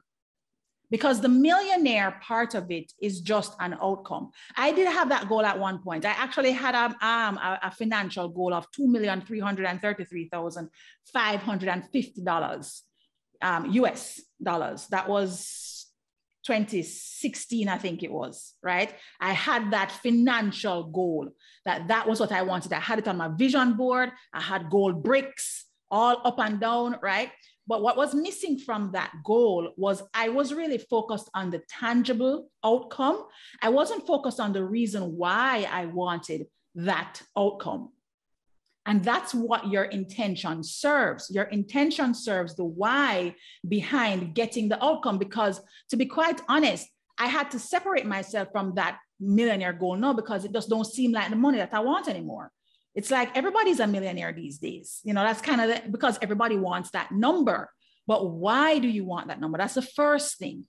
Think about the why, because usually it's because you're looking for freedom, satisfaction. You want to feel delicious, right? You want experiences. You know, that's what you're actually trying to achieve. So when you can see now for yourself, what's on the other side of this millionaire thing? I'm a millionaire. You stand in front of the mirror, you're saying I'm a millionaire, but there's no feeling behind it. The reason there's no feeling behind it, maybe, is because you have not gotten clear on what that gives you access to. Then you can now think about, let's say it's freedom that you're seeking from that millionaire. Think about what having that freedom feels like. And then you focus on that feeling. So when you're standing in front of the mirror and you're saying, I'm a millionaire and I feel free. It's a different thing than just saying I'm a millionaire, because a lot of people have a lot of thoughts about what millionaire is. Is the car, is the house, is the crisp outfit, is the flossing. You know, I don't know what it means for you, but you want to connect to what it gives you access to. I would suggest feeling first versus things and stuff, right? Oh, thank you, TK. You thought that was powerful? Yay. Okay, great. I'm happy that's connecting. Okay. Now, the next thing I want to talk to you guys about, right, is my intention for 2022. So my intention for 2022 is actually ease into expansion.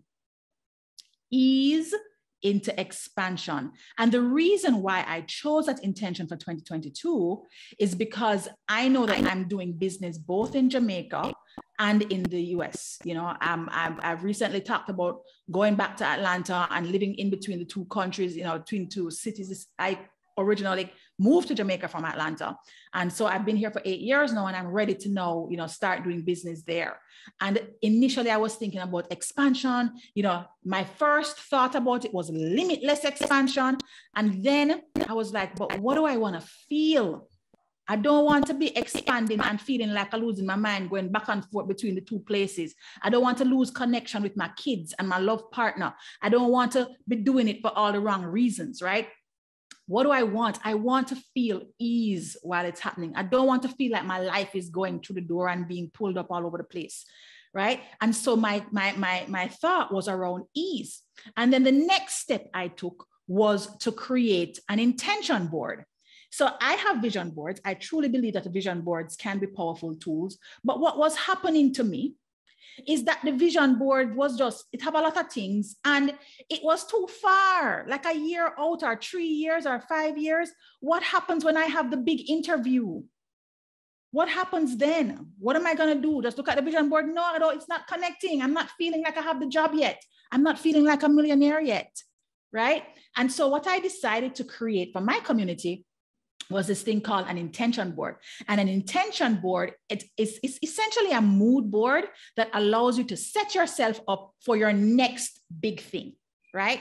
So I was setting myself up to ease into expansion. And I wanted to feel like a boss. Yeah, but I wanted to feel like a particular kind of boss. I wanted to feel like an authentic boss. I wanted to feel like an awkward, kind of silly boss, because sometimes I get like that. I wanted to feel sensual and soulful, and I wanted to have that now. So I got onto my Canva and I hopped in and I did an intention board, right? And the intention board, essentially, as you can see it here, is me taking pictures of persons who I think are really inspirational. So I have Tracy Ellis Ross, I have Issa Rae, because I think that these women represent just ease. I think they have gone through several transitions in their life, and you know, they're still bosses. They're funny, they're silly, they don't take themselves too seriously. They have amassed a lot of success, but they're authentic. They're not the Insta girls, you know? So I put them there. And then I found some other images of just random pictures that I liked, right? I like this look of just feeling soulful and easy. I like this look of feeling, you know, just connected to myself, feeling strong. And then what I did with it was, when I was going to do my photo shoot for my first set of photos for the year. So I have a set of photos that I've done for this next couple of months.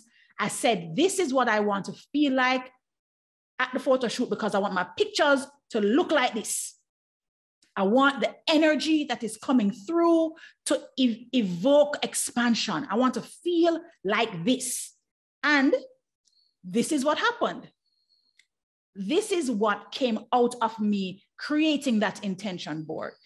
I'm going to tell you something, I was giving all the things. I was giving the Tracy Ellis. I was giving, I'll give some people not even know, but I fully was just stepping into boss mode. We are expand. We are grow the business. We are going to build community. We are going to bring everybody along living this intentional life because it is available to all of us. Right? So this is where now I created this intention board, and I'm encouraging all of you to actually think about how you can use intention boards to support you. So if you have Pinterest, it's a great way to do it.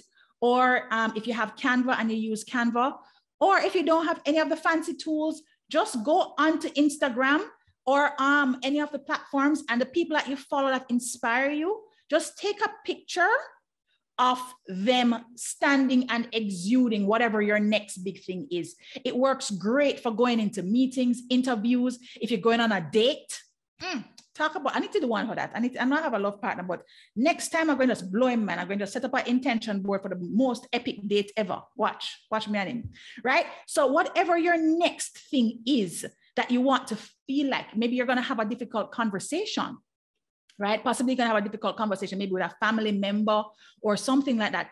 Go and find images that exude your intention, that exude your feeling that you want to have as you step into this particular situation that you're stepping into. Okay? Let me see if I have any questions about that. Okay. I'm drowning the wise naturally to get out of the situation. And then, yes, getting a house. Okay, powerful, beautiful. Okay, love this. Wow, beautiful. I am a big photo shoot girl. Yes, thank you. Feel like I need Stacey as a mentor. Dates are the furthest thing from my mind right now. Financially focused. Go ahead, go get it, Michaela. Go get it. I see somebody has where they want a house. You know, one of the things that you can do when you're preparing to kind of get your energy sorted so that you can work towards your home is you can, so yes, you have your vision board that has your house on it, but you can create what you're going to do in the meantime. So let's say, for instance, you're going to go and look about the loan for the home, right? You can create an intention board about that experience. Maybe it is that you have a particular bank that you're going after, or maybe 3 banks that you're going after, and you want a yes. Put up a picture of a friendly banker on your intention board when you're going to have that meeting. And it doesn't mean that it's going to be that meeting that gets it, but if you keep looking at it, it will make you feel more aligned with your intention. So the energy that you're giving when you get into that meeting will be all about achieving the desire that you have. All right. So where your attention goes, your energy follows, or your energy flows, right? So you want to align your energy with your intention. Now, inside of your workbooks, I've actually given you the different ways that you can align your energy, right? Create an intention board. Find your feel good. So some of you may or may not have done the clarity assessment before, depending on how you registered. But inside of your workbook, I have an exercise called clarity through contrast. And it's a really great way for you to actually get clear on what you want. So you just dump the things that you don't like, and then you write the opposite. And so then you can build your intention, you can build your energy around the things that you want versus the things that you don't want. Discover your roar. Your brain is ready to be shaped. Now, what is your roar? Your roar are simply the routines that offer accelerated results. Now, some people may think of routines as the things you need to get away from, but I say instead, make your routines the ones that work for you, because the brain loves a habit. The problem we have is that our habits that we have now aren't giving us the results that we want. So by developing set of routines that are offering you accelerated results, like having intentions and doing mindfulness practices, right? And creating your intention boards. Like doing these kind of activities and exercises will help your brain to now start to prompt you. Who here does a morning prayer routine, right? You'll notice that if in the morning you get up and you don't get your prayer in, it's like something just off, right? So your roar is simply routines that offer accelerated results. It is a way that you can help your brain to support you in your process. Then we talked about hitting the reset button. You gave examples of how you do that. And of course, setting and keeping healthy boundaries, all of those things available in your intention cards. We actually have an intention card that talks about setting healthy boundaries using the sentence no, because no is a complete sentence, right? So these examples are in your workbook for you to work through. There's the intention board. Okay, now pillar number 3 is all about the goodness of life. So we are going to fill ourselves with goodness. Now, I'm going to ask a question, and the first person that can answer the question is going to get another gift. Okay, do we have another PA Benjamin's gift box? I would love to give another one away. I think we do. We do. Yeah. Okay, excellent. All right, so I'm going to ask this question. Fill yourself with the goodness of life. I would like you to drop in the chat 2 examples of feel good intentions. It's in your workbook. 2 examples of feel good intentions. So if you did the work and opened the workbook, you should go to the page that talks about feel good intentions. There's 4 pictures on the page. I see y'all moving and scrambling, going over to look at the thing. That's great. We have another PA Benjamin's gift box that is going to be given to someone, right? So what are 2 of the 4? I listed 4 feel-good intentions. Okay, Tracy Ann, but you want something already, Tracy Ann. I'm going to have to give it to somebody else. Okay, Anastasia. All right, Anastasia, there you go. Celebrate your body and practice gratefulness. Excellent. Thank you, Anastasia. You are the proud recipient of PA Benjamin's gift box. Excellent, excellent, excellent. All right, so I'm actually going to share with you guys what we were talking about so that everybody's on the same page. I like it when we're all on the same page and having a similar experience. So these are 4 feel-good intentions. So even if you don't have your deck of intention cards as yet, you can always look on this page to set yourself up for the feel-good. And the feel-good really allows you the opportunity to tap into your true essence, your true feel-good energy. And it also helps you with setting feel-good goals, because one of the things that we don't do is we don't focus on that being. Remember that be, feel, do? We just focus on the doing, what we got to do, what we got to do. So you want to make sure that you're focusing on feeling good, you know, taking care of yourself, self-nurturing, self-love, self-care, and setting these goodness goals to help you to propel you towards the experience that you want. Okay? Excellent. You guys are just awesome. You're just like connected, and this is great. Okay, so that is item number 3. Fill yourself with the goodness of life. Self-care routine, rest and renew, pour when you're full, not when you're depleted, and get the help and support you need through coaches, therapists, mentors, etc., etc. Prioritizing health and wellness, which are your goodness goals. I've given you 3 sections that you can help to trigger some goodness goals for your year ahead. Now, number 4 is one that can be quite sensitive for some people. So I've given you some additional tools in your workbook. I did a video, actually a podcast interview on imposter syndrome. And it's something, imposter syndrome is one of the main challenges to accessing your authenticity. Okay. So you are an amazing individual just as you are. But it is so easy for us to get distracted by and caught up in all the things that everybody else is doing. You know, we think about the Joneses and all the people out there that we see that we need to keep up with. And then the true self gets put on the back burner, right? So what we want to do instead is we want to think about, who am I as my authentic self? What are some of the things about me, my personality, the person that I love? What are some of those things that I am putting on the back burner? So you want to step fully into your authentic power and stop comparing yourselves to everybody else. If you have a challenge with this, I noticed that nobody picked social media break when I asked what you do to make yourself feel delicious.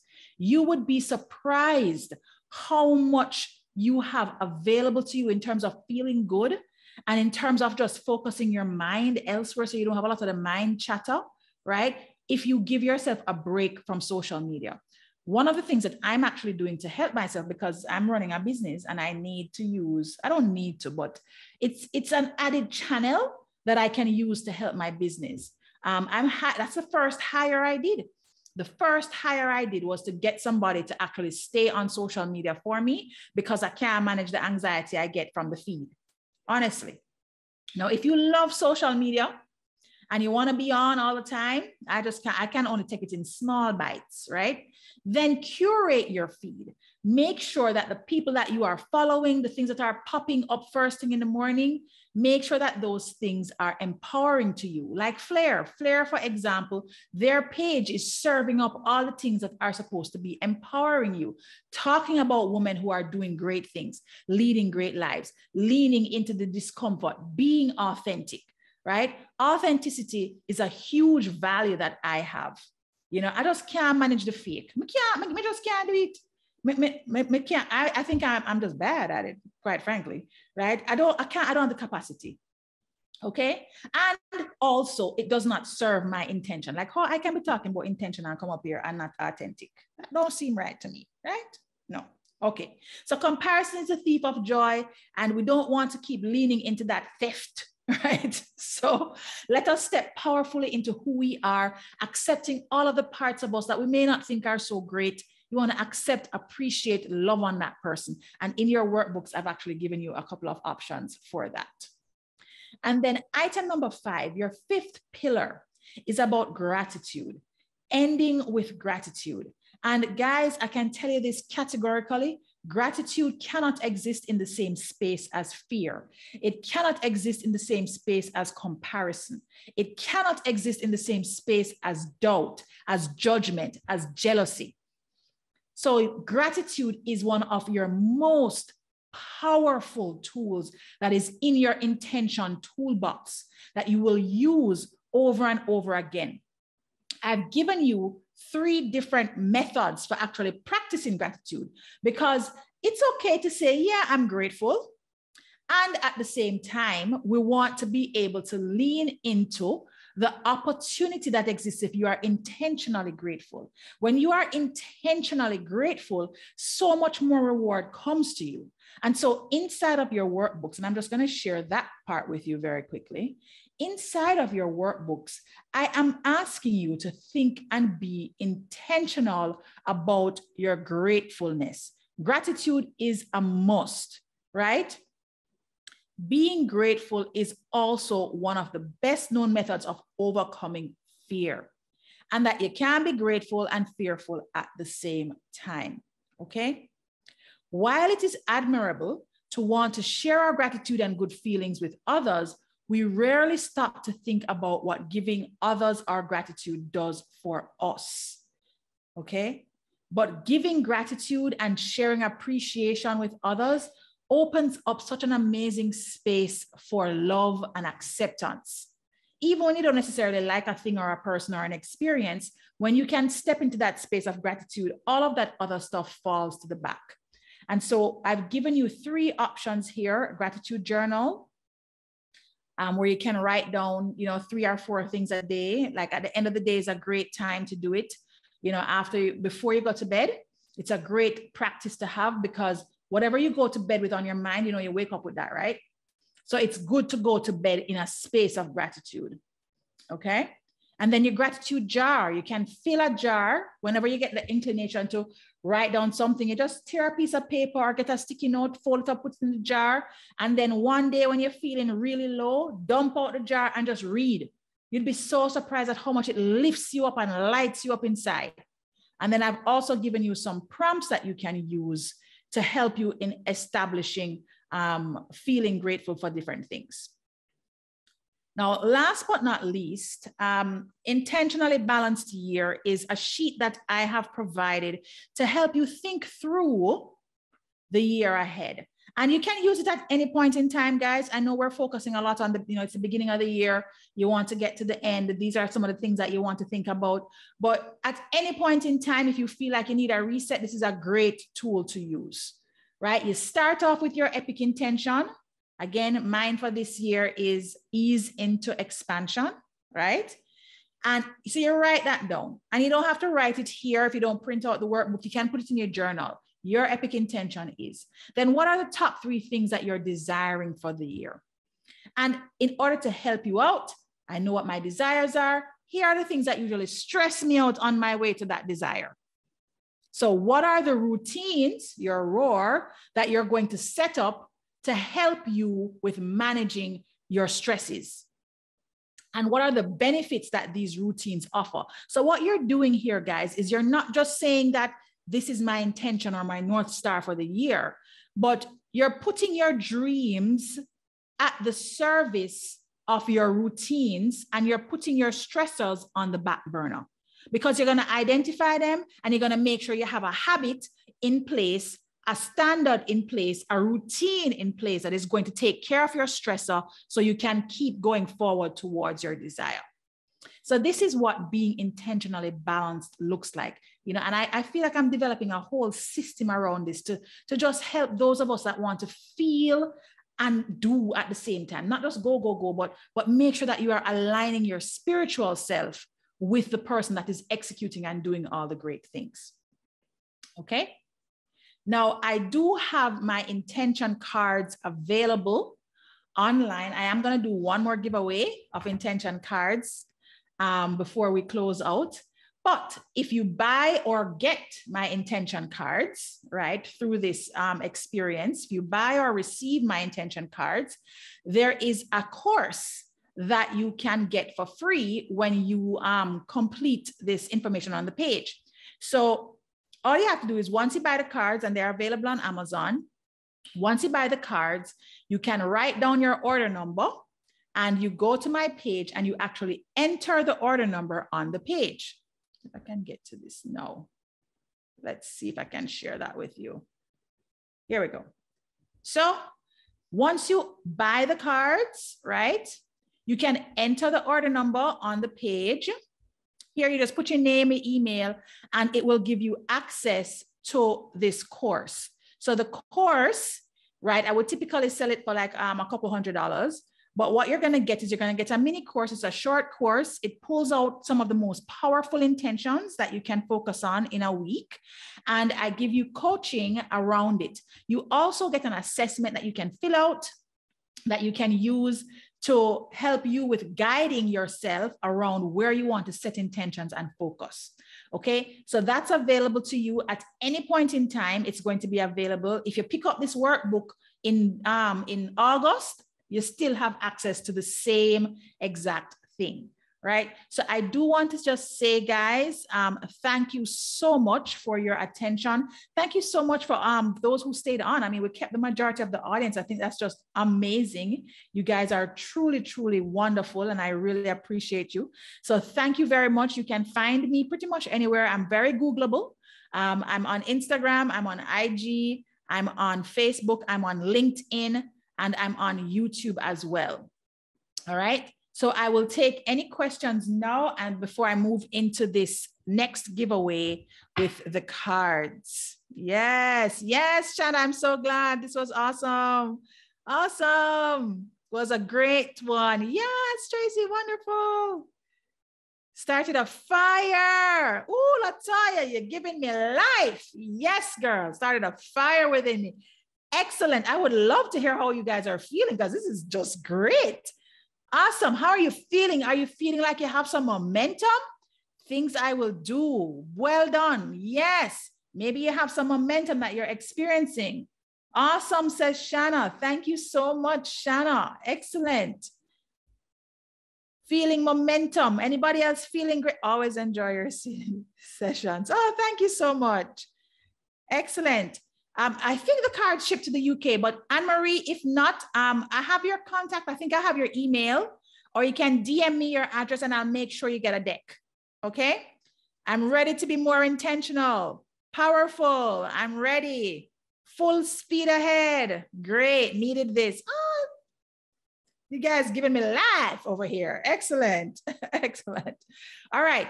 So final giveaway. I don't know if anybody came here with their friend.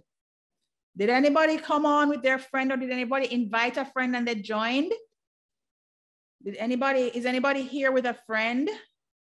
Yes. Kadeen Green is here with her friend. Okay, Kadeen, as the first person that answered, if your friend says, yes, I came with Kadeen, make sure it says your friend, because somebody else might say them. Kadeen, okay, you and your friend, because you guys are holding each other accountable to living an intentional life. I love it when friend bring friend. Man, is a good look. Both of you will receive a deck of my Epic Intention cards. So guys, there you go.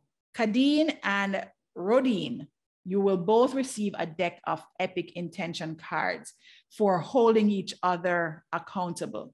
Okay. Thank you for the content. You are welcome, Michelle. So guys, you have your workbooks. I just want to hand over to Flair right now because they also, I think, may have another giveaway. I want to say thank you for your time, and I'm going to hand over to Flair so that they can come on and say their regards. I hope everybody had a fantastic time and are fully set up for an epic 2022 and beyond. Stacey, we'd like to thank you. This was fantastic. And to everybody else, can you let us know what were your biggest takeaways from today? Please let me know in the chat.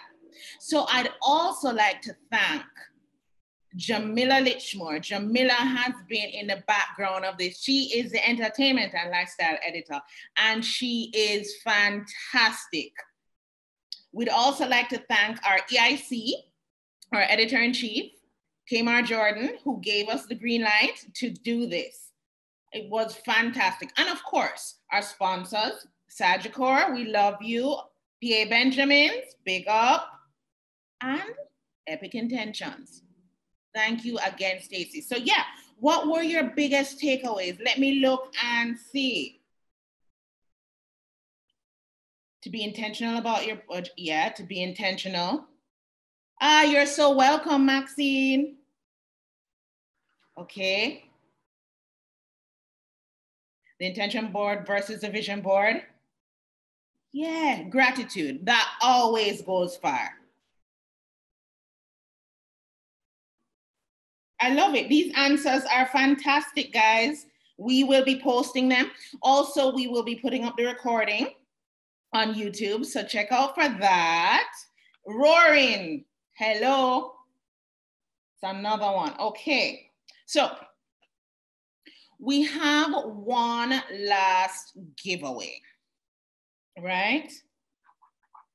So tell us when Stacey had her first aha moment.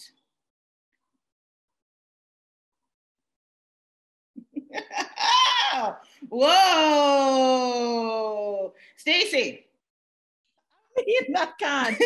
These guys are amazing. It's just the guys, you are blowing me away. Honestly, you guys are just, this one, all of the detail, 2018, driving to the country. Like, I mean, you guys are just, you're so awesome. Like, you don't realize how much you're doing for yourselves by showing up today. the commitment that it takes to actually do work on life, do work on self. That's the first step, guys, is just making the commitment and taking even one step. So I applaud and acknowledge you guys for just being on point. I love it. So congrats to all of you. You guys are amazing. Yeah. So who got it first? I think it might have been Michaela. Yeah, I think so. So you have won yourself a package from PA Benjamin's. Also, we would like to wish a happy birthday to Jamila Litchmore. As I said, yeah, it's her birthday. Awesome. Excellent. So everybody, please, as mentioned before, we will be continuing to have content that is of substance for everybody for 2022. So please follow us. And of course, subscribe. And we'll be sending you emails. Nice. But more than anything else, let's be intentional. Yes, absolutely. And have an amazing year, guys. Like, no matter what is happening in that pressure cooker, create the intention within, live from within, and you will find amazingness, opportunities all around you. So enjoy 2022.